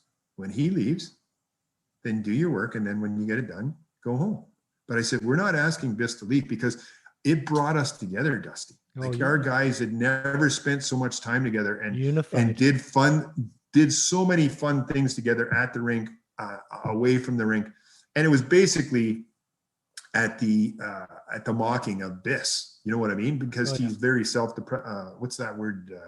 Like, he's not afraid to make fun of himself, right? And it's like, and it's infectious. So he even rubbed off on Dean. And Dean would come in and we'd have a game on a Friday night or a Saturday night or whatever. And he's giving the team cards so that the guys could go out and have a meal together after the game. And who's he calling in? Biss. He's saying, Biss, here, take the guys out on the team and have a meal and have a good time together as guys. You know what I mean? That's the impression that Biss made with Dean Lombardi, who I didn't think was ever going to come over to the Bissonnette side. Mm-hmm. And he's just has that quality about him. And I mean, there's so many stories about Biss that I could tell. And I love the guy. We have been like through thick and thin together. And you know what? We've got some great stories together, and he reaches out to me. I reach out to him. And he has done unbelievably well for himself. For a guy that was, pretty well, first of all, he doesn't have an extended education. Like, I'm not even sure he might have high school, but there's no degree, there's no college, there's no university or whatever. And he made a career out of being a role player. Yeah. You know what I mean? Like, he wasn't a regular. He was in and out of the lineup. When he played 2-3 shifts or whatever. But and to now where he's at, you'll just look at him and you go, you know what? This guy's a lot smarter than he lets on, or he's a lot smarter than people give him credit for. Right. Like, this guy's a street smart guy. Yeah. You know what I mean? Oh, for sure. But he never, ever, ever, ever put it himself above the team. Like, he was like, okay, Biss, you're not going to play tonight. Okay, Stutz. So he'd be in there before the game. He'd be there in between periods cheering his teammates on. He'd be in there after the game. And you know what? If he did play, and you know what? I'm thinking about one game in San Diego, we were playing San Diego, and the rivalries we used to have with them. And they had some tough guys. They had that big Brian McGrattan. Yeah. And Biss had just gotten back from a friggin' injury, a knee injury, I think it was. And it was his first game back. And it's like, okay, like, Biss, like, if you get 3 minutes total in a game, that's your max. But he was okay with it. So anyway, he's sitting there, and McGrattan ran over one of our guys. Well, the next thing I know, like, Biss has turned around. He's actually pulling on my sport coat, going, Stutz. And I'm like, Biss, that. And he goes, no, Stutz. He says, just put me out. Stutz, get me on the ice. And I'm like, Biss, you just got back from me. I don't care. He says, he can't do that. He says, put me out there. Sure enough, he goes out and takes on Brian McGrattan. And I mean, that guy's a beast, and that guy had been playing all game and everything else. And that's the type of stuff that Biss would do for his teammates. Yeah. And everybody knew it. And you know what? God, I mean, I love him like a son. Like, he's just unbelievable. And he's that valuable. And we do not have that type of character anymore in the game. Like, we've gotten too stoic. Everything is just too vanilla ice cream, and you don't want to have that guy that's controversial. Like, I mean, Dusty, like, how many times like the referee or the linesman would just, like, at a stoppage, just come over and go, Stutz, tell him to shut up. You know what I mean? Because he's just talking all the time. And I'm like, how do you tell a guy to shut up? He's just sitting on the bench. But he's chirping other guys. He's chirping his own teammates. He's chirping himself. And I'm like, you can't stifle that personality. You got to let that thing out. And it's awesome when he's on his game and everything else. And I mean, I know, like he'll have stories and he'll have you laughing your ass off, but he's more than that, Dusty. Like he's more than just that. Like I know Biss, and that's a guy that cares a lot about a lot of things. Yeah. Not just hockey, but life in general and people. And that's a guy that's a lot sharper than he's ever been given credit for. That's a smart businessman right there. Yeah. No, hey, I agree. And it's, but he comes across as, as I don't want to say simple, but it's, Yeah. yeah, make no mistake. He's no dummy. No. No. No, and I mean he's played it right up, but I mean, like you think about you think about a guy, and I think the word simple is great because we had a practice in Manchester, and God bless Biss. Like he's just wound right up, even for practice. Like he's just so high energy, and he wants to lead every drill, and he fucks up every drill. So you can't have Biss lead the drills. But the guys knew that with Biss leading the drills, it would always get me going. So whenever we were doing a drill, they'd be pushing Biss to the front of the line. Well, Biss is like, okay, yeah, I can do this one. And he goes, and everybody's like, Biss, you know what you're doing? Yeah, I know it. So as soon as you blow the whistle, off he goes and he fucks it up. And he's all over the map and guys just start laughing. So anyway, we had this one practice and we were doing I think a regroup or something. So he had to go down and he had to come back and then you had to finish. Well, he was like one of those minor hockey kids that you can't keep up with the play. So the puck was going one way, he was going the opposite way. Then the puck would start coming back. He was still coming this way. So finally I just blew the whistle down and I gave him one of these. I said, Biss, come here. And he comes, oh, yes, that's what's up. I go sit in the penalty box. He goes, what? I go, yeah, go sit in the penalty box. I said, you need a timeout right now. He goes, what? I go, this is what happens to kids when they fuck up. I said, you got to sit in the penalty box and take a timeout. So he goes into the penalty box. I start the drill up again. The guys are just going through up and down the ice and they're fucking laughing their ass off. And Biss, he's just like this. The play goes this way. And then he's like this. And then he's banging on the glass. Good play, guys. Good pass. Good job. Good. And his head's going back and forth. And I'm just watching this. And then he's like, Stutz, can I come out now? And I go, no. And he'd go, okay. And he'd be like this. And I was just watching this guy. And the boys were just howling. So I gave Biss a timeout. And it was like, I don't know if they'd ever seen that in the game of hockey, but it was just unbelievable. But you can only do shit like that with Biss, right? Because, I mean, he would never, ever take offense to it. But it was a good moment, as we talked about earlier, for just to kind of lighten the mood of practice. And again, Biss is not afraid to be the guy that the joke can be on at his expense. And not everybody can do that, right? But he's made a great career of it. And man, oh man, he was so big on our team, and we were very talented. And he was just the last piece of the puzzle that kind of put everything together and really drew us together as a team, and it was awesome.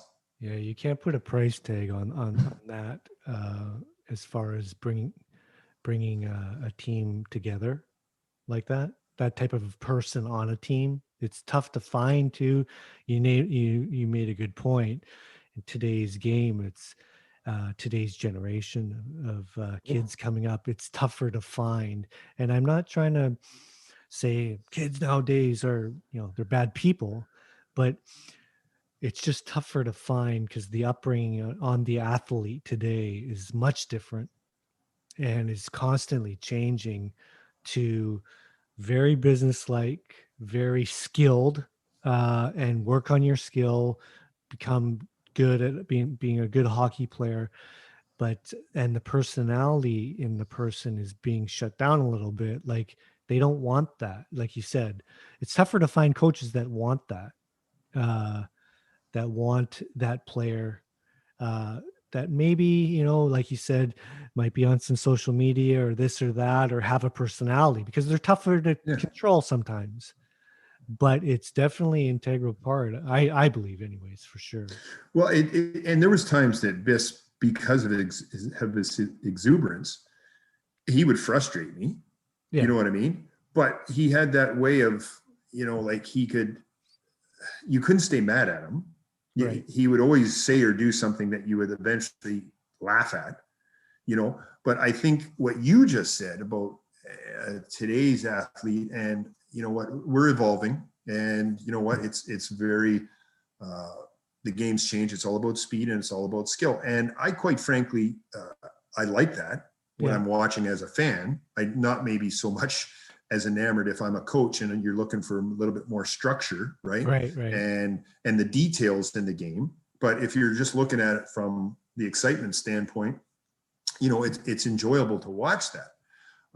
But I think part of the thing that you and I have tried to do in the American Hockey League as coaches is to guide these guys to be learn how to be a pro, learn to be a good teammate. Like a lot of the times these guys come out of junior or college and, quite frankly, they've been the guy, like they've been the man, they've had the most points or whatever. Right. So then they come in. So I'm going to use the example, and Dusty, again, you might've been on this trip. It was in Tucson, and we played Friday night and Saturday night. And because they're in our division, those are important games, right? So we had the Friday night and we had a lead, and we ended up losing the lead.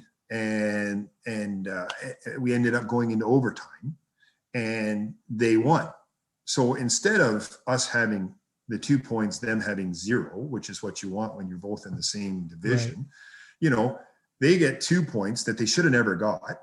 Right. And we only got 1, and we're on the road. So it would have been a good time to, and you're playing the next day. So the next day is Saturday, and, we had the video, and I was talking to the guys, and I was talking about the importance of every game and where we are in the standings. And, you should know, who we're playing, where we are in the standings, what our record is, and what theirs is. So I threw it out there. And, I think I remember this. Yeah. And I asked certain individuals because, I could have asked Brett Sutter and he would have known for sure. Like he'd know all the details, right? Because that's just the way it is. So now you're working on the younger guys. So you ask the younger guys, and they're like, I don't know, and they're fumbling and stammering around, and I just said, okay. So the one individual, and I won't say his name, I said, okay, what's our record? And he had no idea. I said, okay, how many points do you have? And how many goals and assists do you have? I do. And he was like, I don't know. I got 4 goals and I got 5 assists. I got 9 points. I said, so your point total, but you don't know what our team's point total is. You don't know the importance of us as a collective group, as a team, to succeed. You know what you have, but you don't know what everybody else has. And I think, that's what we've got to keep working on with this particular group that's coming in. Everything is very tunnel vision with their skills coaches. And, quite frankly, the agents are they drive the bus, what I mean? And it's all about stats and everything. And hey, you know what? I get it. Like the money, the guys that sign the big bucks are not the guys that are, on the fourth line and on a checking assignment and blocking shots on the penalty kill. They're the guys that are filling the net and making plays. And there's a big disparity between, that income. So I don't blame them for wanting to, but it can't be at the expense of we're putting that individual's needs ahead of the team. And I think that's part of what we did as what we tried to do in the American Hockey League, is just make them aware of the fact that we can have these good times. Like part of that is like when you win a Calder Cup, and you see the sacrifices that guys made. Maybe they played all year, and then the playoffs, they didn't play as much, or they didn't play at all, but they kept a good attitude, or, they were accustomed in junior or college to being like the first power play unit or in the top 6. Now they're on the third line, and they're not getting the power play minutes they were looking for before, but they're okay because I'll do whatever it takes to commit to what we needed. And I think, at that time, like Nick Dowd was great. Like he was considered our third center, and he was fine in that position. You know what I mean? We had Nick Shore and Jordan Wheel, and then Andrew Crescenzi was kind of like our fourth line center. But like, you had to have those guys that were willing to take on the role that was necessary for the team to succeed, not necessarily you as individuals.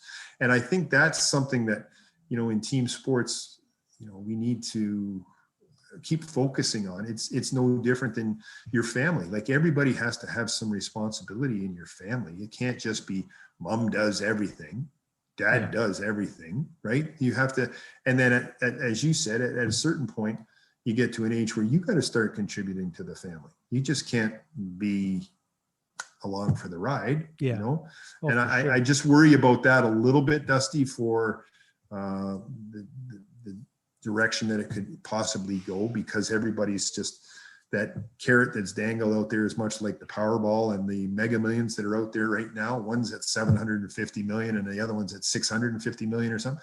Everybody's looking for that top dollar. Yeah. Well, you know what? It's a team game. If you want to me, if you're an athlete, then play golf, play tennis. It's an individual sport, Yeah. And I just look at it like that. But I think it's important that, everybody knows what's happening for the whole group. And that was the kind of the message I was trying to get across to those young guys at that time, is like, okay, it's great that you know how many points you have, but you don't even know how many points we have or our opposition, and what, how this is going to shake out for a playoff spot. Well, it's definitely a topic that is important, I think, for coaches, and the direction and how you go about teaching and mentoring the younger group that is coming up now. It's a touchy subject too, because a lot of people, there's a gap between understanding that generate the younger kids, and you got to find that way to get through to them and communicate to them that that team mentality and that selfless mentality is important. Because, well, why is it important? That doesn't make me rich, or that doesn't, give me the contract, but if you can somehow learn to teach them and show them where the value is in it. I was fortunate with so many of the guys that I worked with that had that selfless attitude already. So that part was easy, but there's a few, the younger ones, like when I would go visit Matty Villalta in the Sioux, he was just a young kid, got drafted. Great kid. But you could just see there's little differences. The younger the younger they are. I just told him, I said, just be careful when things start to become like things are coming to you, and the positive flow is happening. You're getting the contracts, you're getting, you're moving up, and you're getting the cars and this and that you stay true and humble, and don't change. Because I could see that possibility. I'm not saying he was already like that, like arrogant or that stardom and anything could change him, but I was a little more worried that it could affect him than it would, say, a Budai, because of his upbringing, the differences. And when I left LA and I told Matt Miller, I just told him, I said, just stay on that with him. Not because I loved Matty Villalta, he's a great kid, but you can see the difference in the upbringings, that you got to be very cautious of, because I thought that was important to show him that humility and selflessness was important, as important to being popular and a great goalie and making money. I thought it was important that Matt Miller showed him that. I don't know if you agree with what I was just saying there, but that's kind of how I feel. Well, you know what? I love Matty Villalta. Mm-hmm. I thought he was, what a kid to come in every day, biggest smile on his face, looking like he was just loving life. Now, it could have been part of the fact that, okay, we're in LA and you're coming in shorts and it's sunny every day, and now he's in his first year pro. So that's pretty exciting for a guy, right? But you could just see that he really, maybe he took your words to heart, Dusty, when he found out early, as we talked about the practices, it was like he couldn't make it through. Like he tried like a son of a gun. Trust me, he tried. He didn't give up on it, but by the end of it, he was just hanging on. Like he had no idea, and he found out real early what it's like to be a pro. But he also had Cal, who was huge, a real good role model for him, right? Mm-hmm. So I think that's what you and I are in agreement with, whether it's your coaching staff or your older guys. You know, they're so important of being that good role model for them and setting the right example, and maybe even, you know, explaining to them, hey, listen, I came out of college with great numbers, or I came out of junior, and this is a whole different world, bud. Like, you're not just going to get by on, you know, this or whatever, and you're going to realize that, especially as a goalie, you need your teammates. Yeah, you know, like, and I think, you know, as good as those guys were that we've mentioned, the guys in front of them loved playing in front of Boots, Soupy, Rubes, Cal, and Maddie, because they're good people. Yeah. And I think, you know what, I think that's a good part of it. So I think those older guys, or the more veteran guys that have been around, that maybe had that little arrogance or cockiness to them when they came in as a rookie, kind of went, hey, bud, I tried that. It doesn't work that way. Right. And you know what? Maddie Villalta was a pleasure. It was an absolute pleasure to have. I loved Maddie. And you know what, Dusty? He sent me the nicest text after I found out I wasn't going back to the Reign. And it was the longest text I might have ever received and read. And I even texted him back and I said, okay, I had to stop and have a nap and resume and pick up the second half of this text the next day. I said, because I've never had one, but it was so genuine and so heartfelt. Like, he's just a good person. Like, he is a good person. And I think that's going to help him and his career. I think it's important as an organization that you draft some good character people. That's great. Make sure you kind of weed out the red flags that you see, you know, in junior or in college. Because chances are you can say, wow, we can get to him. It doesn't usually work that way, right? It doesn't. It usually becomes more work, more of a challenge. And then you're going, how do we get rid of this? Like, and that's a hard thing. And you don't want that around your team either. And so I just think it's important to be good people. And maybe maybe your little message to him was a chance for him to reflect that summer, getting ready for his first pro season, right?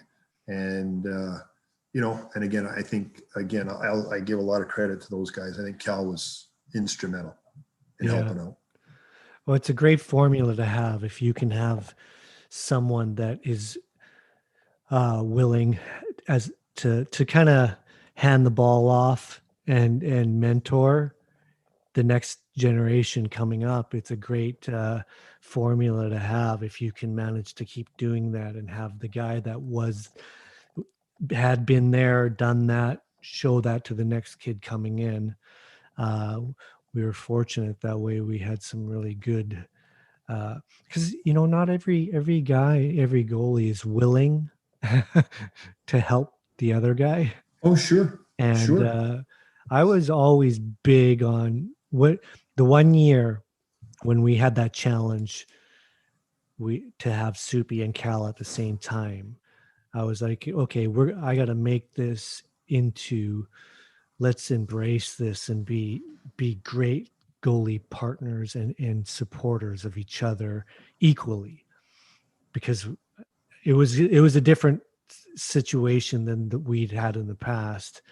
And I realized that it really brought out the forefront to me the value of being a good goalie partner and what it can do to each other's careers as well, not only as people, but to help each other along, even though you're not playing every game.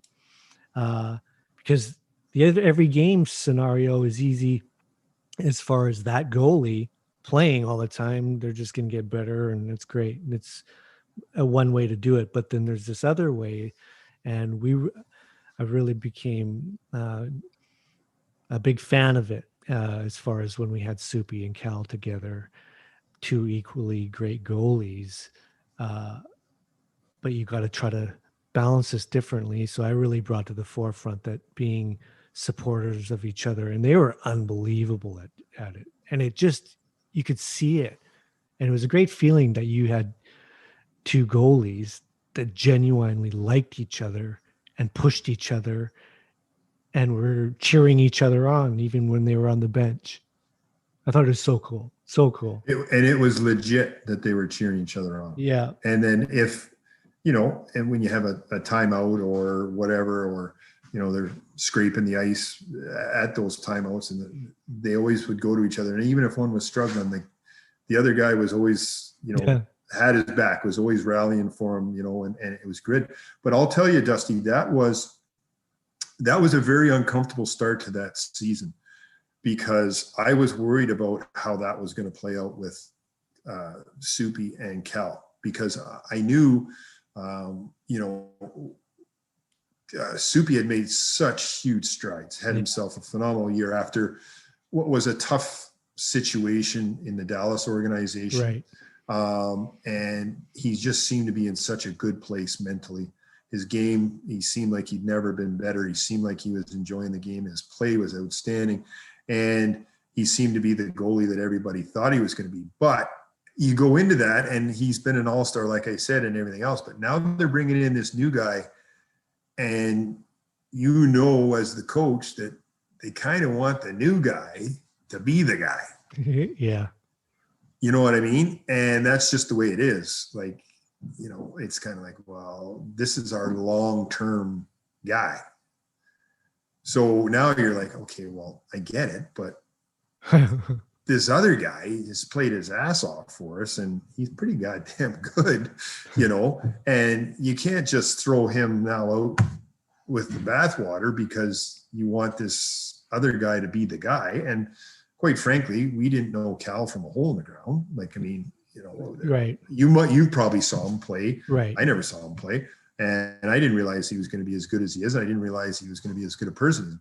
But at the start of the year, I was like, oh boy, how are we going to make this work without losing what we gained with Soupy, or having what you were talking about, a possible wedge between the two, the older guy, the younger guy, one's in net, the other one, you know what I mean? And it's like, okay, well, but it worked itself out, and it went well for both of them. And most things do, there's always a resolution to it. But again, it takes the certain individuals. If you had either one of those guys that was the least bit arrogant or self-centered, it would have been a real disaster, I think, because there's 6D, there's 12 forwards, there's one goalie, like there's only one net, you know what I mean? So it's like, and the competitive side of me is, you want to be that guy, you want to be in the net, right? So it could have went awkward. And your work with them and keeping in contact with them, keeping them grounded. I'd like to think that they knew what they were getting with me, and I was fair with them, and just stopped the puck. Like, that's, I don't care how, I just stopped the puck. But they were instrumental in making it work. And again, it's just that made it a little bit easier to what could have been a real tough start. Oh, for sure. Huge opportunity for it to go sideways. In a hurry. Yeah. Like, in a hurry. Like, I think we started that year. Did we not start in Iowa? Which is Cal's as close as Cal was going to be to a home game. Yeah. So, your natural inclination, and for me as a coach, I'm like, if a guy can play in his hometown, or, we've got to get him in the lineup. Like, even if he's one of those guys that's in and out, like, he's got to play in front of family and friends if possible. But I mean, it could have been mandated that, here you are playing game one and it has to be Cal. Well, you're looking at it and go, well, what's Soupy thinking? Like, the year he had, and he's not going to play the first game, knowing full well that you're playing the following night, or maybe we had a day off in between. I don't remember. And it's just like, okay, like, the easy decision is just Okay, it's first game of the year. It's in Iowa. It's in Cal's hometown, but he'll play the next one.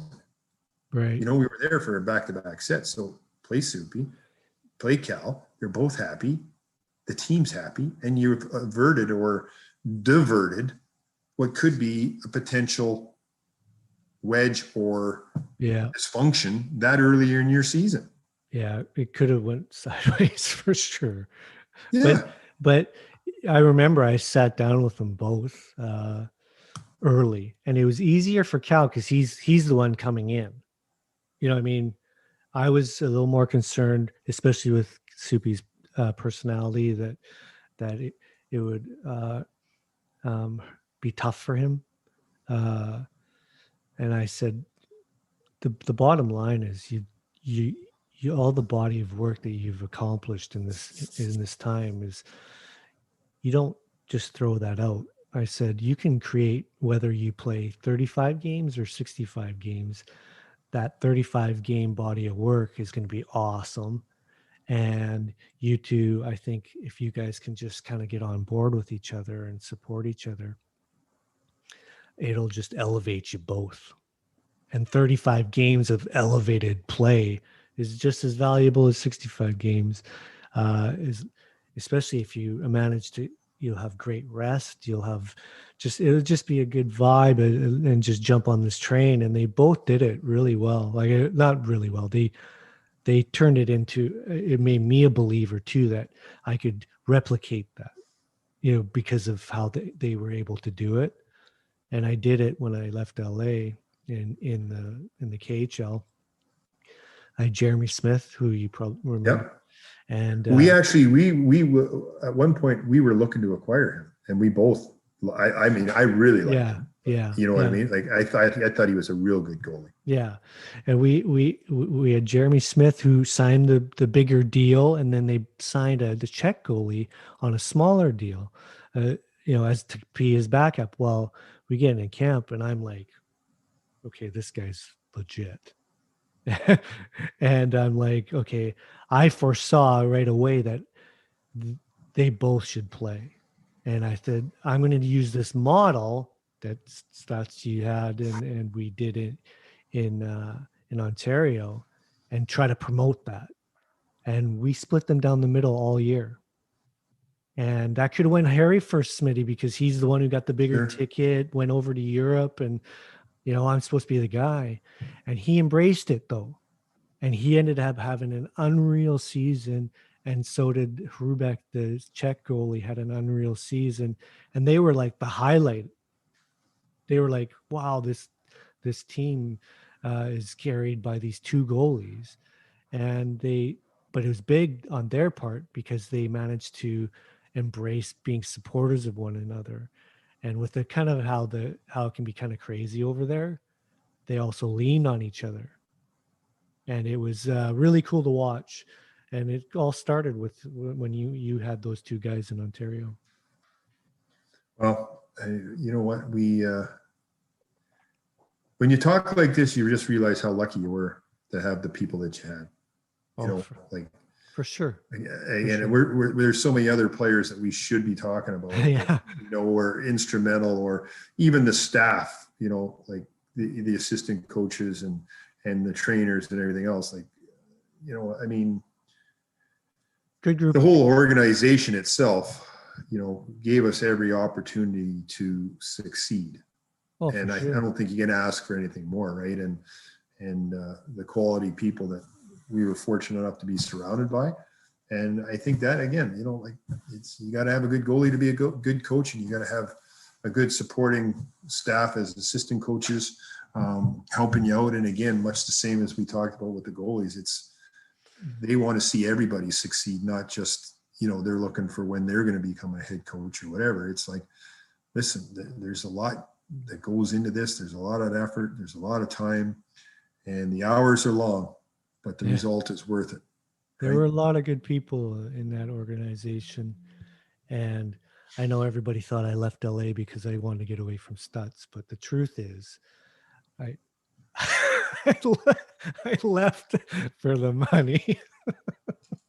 Oh, show me the money. Show me the money, Imoo. Well, you know what, Dusty? I mean, we did talk about that length, you and I, and it was a real difficult decision for you. Very like tough. Probably even harder than you let on to me, because we did enjoy working together. We did have some great relationships. We were with a terrific organization and everything else. But, as we talked about, at some point you got to do what's best for you and your family. And, I remember those talks. I remember there is an age limit even to coaching. Like, you know what I mean? Like, you can say, well, you can only play for so long. Well, everybody wants to get younger with coaches and stuff like that, which is kind of scary. So you had an opportunity where they're presenting you with this, and you're looking at it and going, holy smokes, like, I don't know realistically if I can turn this down. Like, I'm not gonna, make that kind of money or whatever, the bonuses, whatever it was for you. And sometimes you say, well, that was, maybe somebody from the outside, well, that was a selfish decision. Like, why would he do that? Well, you know what? He goes home and he talks to Rhonda and he talks to his kids and he says, hey, how do we pass this up? Yeah. Like, even if I got to go over there by myself and you guys are going to have to stay behind, like, we're never going to get this opportunity again. Yeah, it was. So you made the decision and you lived with it, and I think it turned out well for you. And if nothing else, Dusty, it gave you a different perspective on the game and how it's played in a different country and with different players and in different leagues than anything you'd ever experienced before. So it's only going to make you better as a coach. Yeah, I don't regret it at all. I met some great people, and I did love seeing, living and working in the Russian league. It was pretty cool. We do look back now, though, because of how things had transpired, that now I'm not going back, and now the NHL has been all twisted and turned around, and now I'm without a job now. So you're like, well, if I just stayed in LA and and wrote it out, and maybe Billy retires, or all these ifs.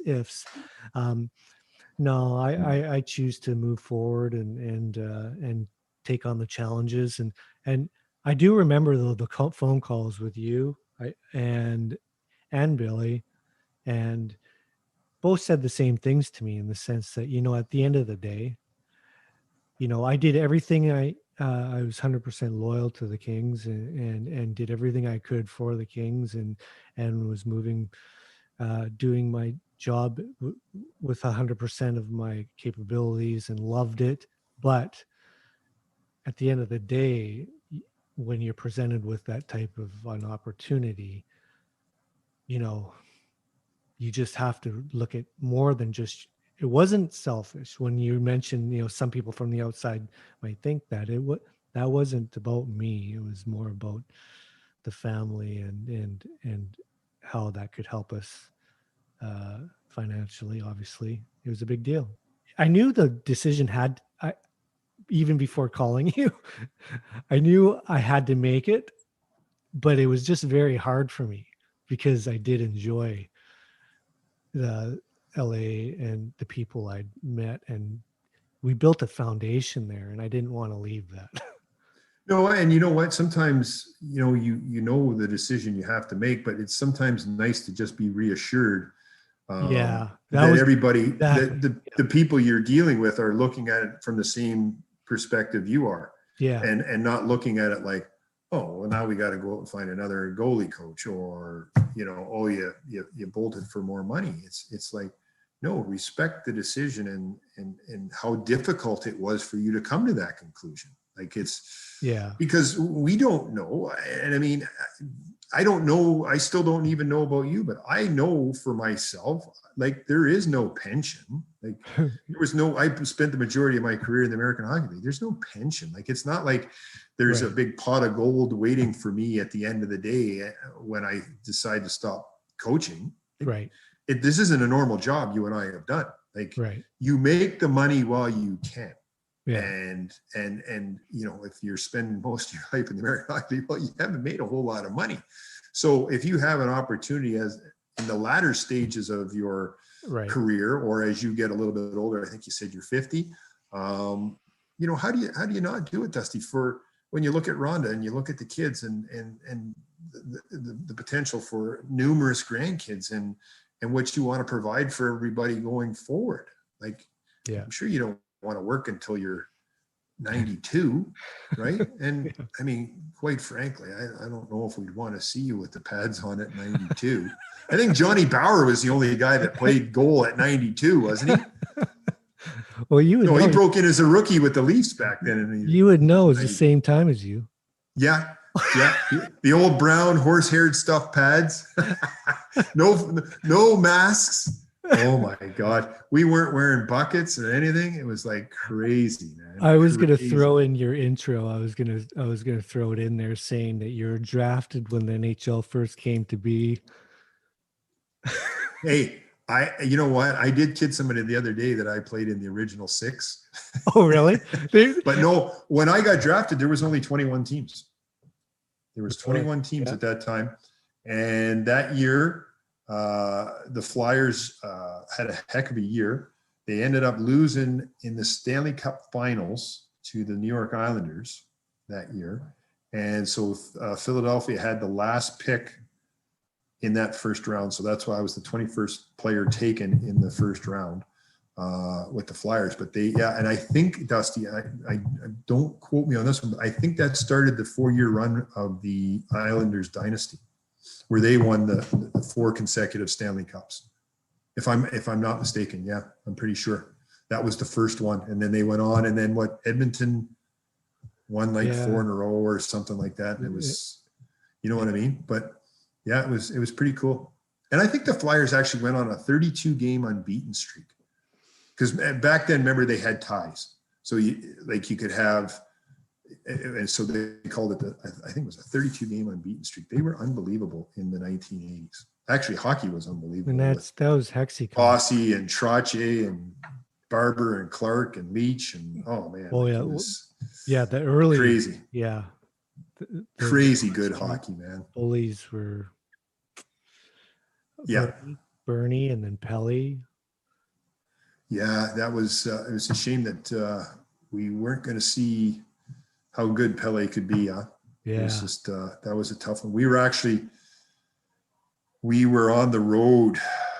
I think we might have been in Sherbrooke or Fredericton. We were somewhere long way away from Philly the night that it happened, and then they called up Darren Jensen, I believe it was, from us in Hershey, to go up. And now you talk about a tough situation for gents to go into. And that was just that was a tough time in the game of hockey for sure. So and that wasn't so common then, those types of stories. You didn't hear of them anyways, and I guess stuff in the media is pushed a little harder now, so you see it more. Sure. But I remember that was just like a quake of a story. You know what I mean? They were like, "What?" It was like everybody was just sat in shock. And such a good guy. Like, I mean, just was he? Great guy. Oh, unbelievable. And he just had one of those carefree attitudes. Nothing seemed to, if he let a goal in, it didn't eat him up. It wasn't the end of the world. He was very personable. He had a beautiful fiance from Sweden. Pele he loved fast cars. Like he had oh gosh, now again, don't quote me on all this stuff, but he had a Porsche that he had brought over from Sweden that was, I don't believe, street legal in the States. Right. It was just too powerful. It was just, and he had that. And anyway, they went out, and I think there was 3 of them in a crammed into a Porsche. And anyway, he was driving, and he couldn't navigate the turn, and there might have been some excessive speed, and again, don't quote me, but I mean, there might have been some alcohol or whatever, and But such a tragedy and such a great, great person. Man, oh man, and what a talent, and to, what his career could have been, who knows? I think if you're with the Flyers, you've probably been looking for a goalie since Bernie. Yeah. Right. And that's not to take it away from Ronnie Hextall. He's played some great years for the Flyers, right? And might be the closest thing that they've had to a Bernie, but it just seems like Bernie is like the man. Yeah. And even if, like, when I was coaching and playing in Hershey and the alumni games, like the people, they just, like, Bernie he just still, they just, what, people can't get enough of Bernie Cron. They just love him. To this day, Dusty, he can't walk around and people don't know who he is. It's crazy. And what was that, 74? Yeah. 1974, 75, when they won the back-to-back cups. And him and Billy Barber and Bobby Clark are still just legendary. And the people that meet them are just so wide-eyed and grateful to, shake their hand or say hello. And really, just, again, yeah, unbelievable. Great, great guy. Great man. Good name too for a goalie. Bernie? Yeah. No, it was, I remember those are the kind of, you get brought up and you like the masks and the gear and stuff. And I just remember his being very interesting because it was just white with the little sticker on it, and that was it. And so many others weren't like that, but his was just, you couldn't mistake a picture of him. You just knew right away who it was, right? And and I was too young then to even know what he was as a goalie. But all the guys that I ended up admiring were just because of their masks and their gear. Well, you know what? As a kid, I always loved the goalies. Like, when I played in the road in the street hockey, I always strapped the pads on. I always wanted to be a goalie, and my mom and dad, they couldn't really afford it the one year, but for Christmas they bought me like a set of goalie pads. Oh yeah. And I'd be out on the road wearing these things, and not even, like, now I look back and go, oh my gosh, like, I'm wearing these on the road. They're getting all scuffed up. My parents couldn't afford it at the best, but they wanted me to be happy, so I'm playing that. And then we were playing, I don't know what level it was, might have been Squirt, Dusty. And everybody took a turn being in net. Yeah. And it came around to my turn, and I was just giddy. And I was like maybe 5 or 6, and I was just giddy to put all the equipment on. But at the end of it, they handed me the goalie mask. And it wasn't a mask. It was just like a welder's. No, but it wasn't even a cage. It was all glass. It was almost like when you flip up the welder's mask, but it was all glass. So in my mind, I was like, that thing's going to break in my face. I'm not wearing a glass mask. So I pulled the plug on it.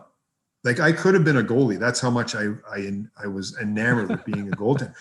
And here I am. And now when I think of it as I'm 58, I go, nobody could even raise the puck back then. So it's not like you were, and it wasn't glass. It was, like the same material they would have used for the glass or around the boards or whatever.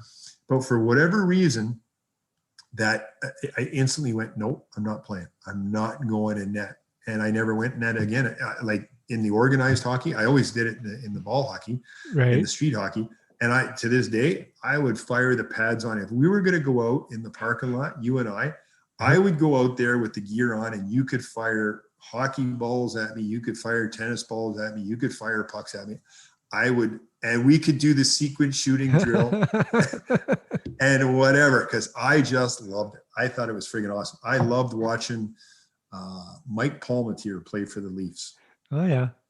Yeah. Yeah. Very acrobatic. He relied a lot on his reflexes. Like, he was a smaller guy, but he always had the big, quick glove hand, and kind of a little bit of a showboat type of guy, but he had the mask with really good logos mask on him. Yeah. And he was pretty popular back then. So, but yeah, could have been a goalie.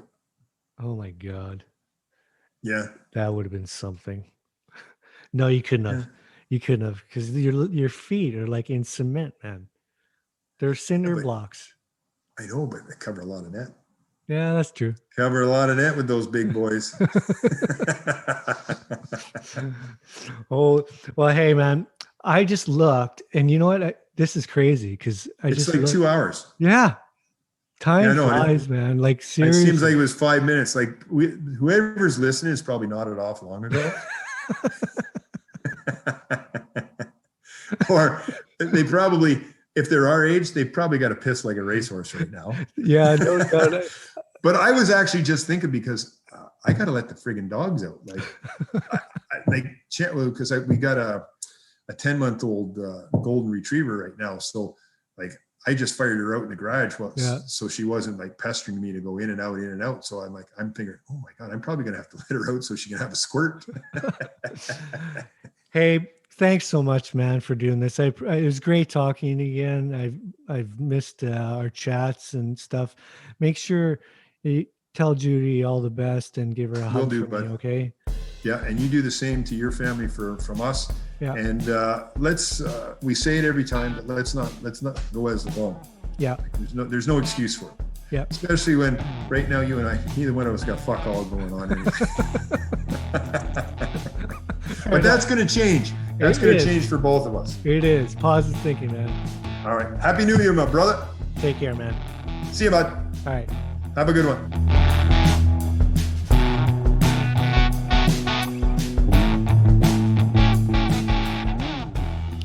I want to thank Stutz for coming on today. This one was really cool for me. I really appreciate talking with him, and it's so much fun. But thank God, in his old age, he had to go take a piss. Otherwise, trust me, we would have been talking for 9 hours. That man can speak.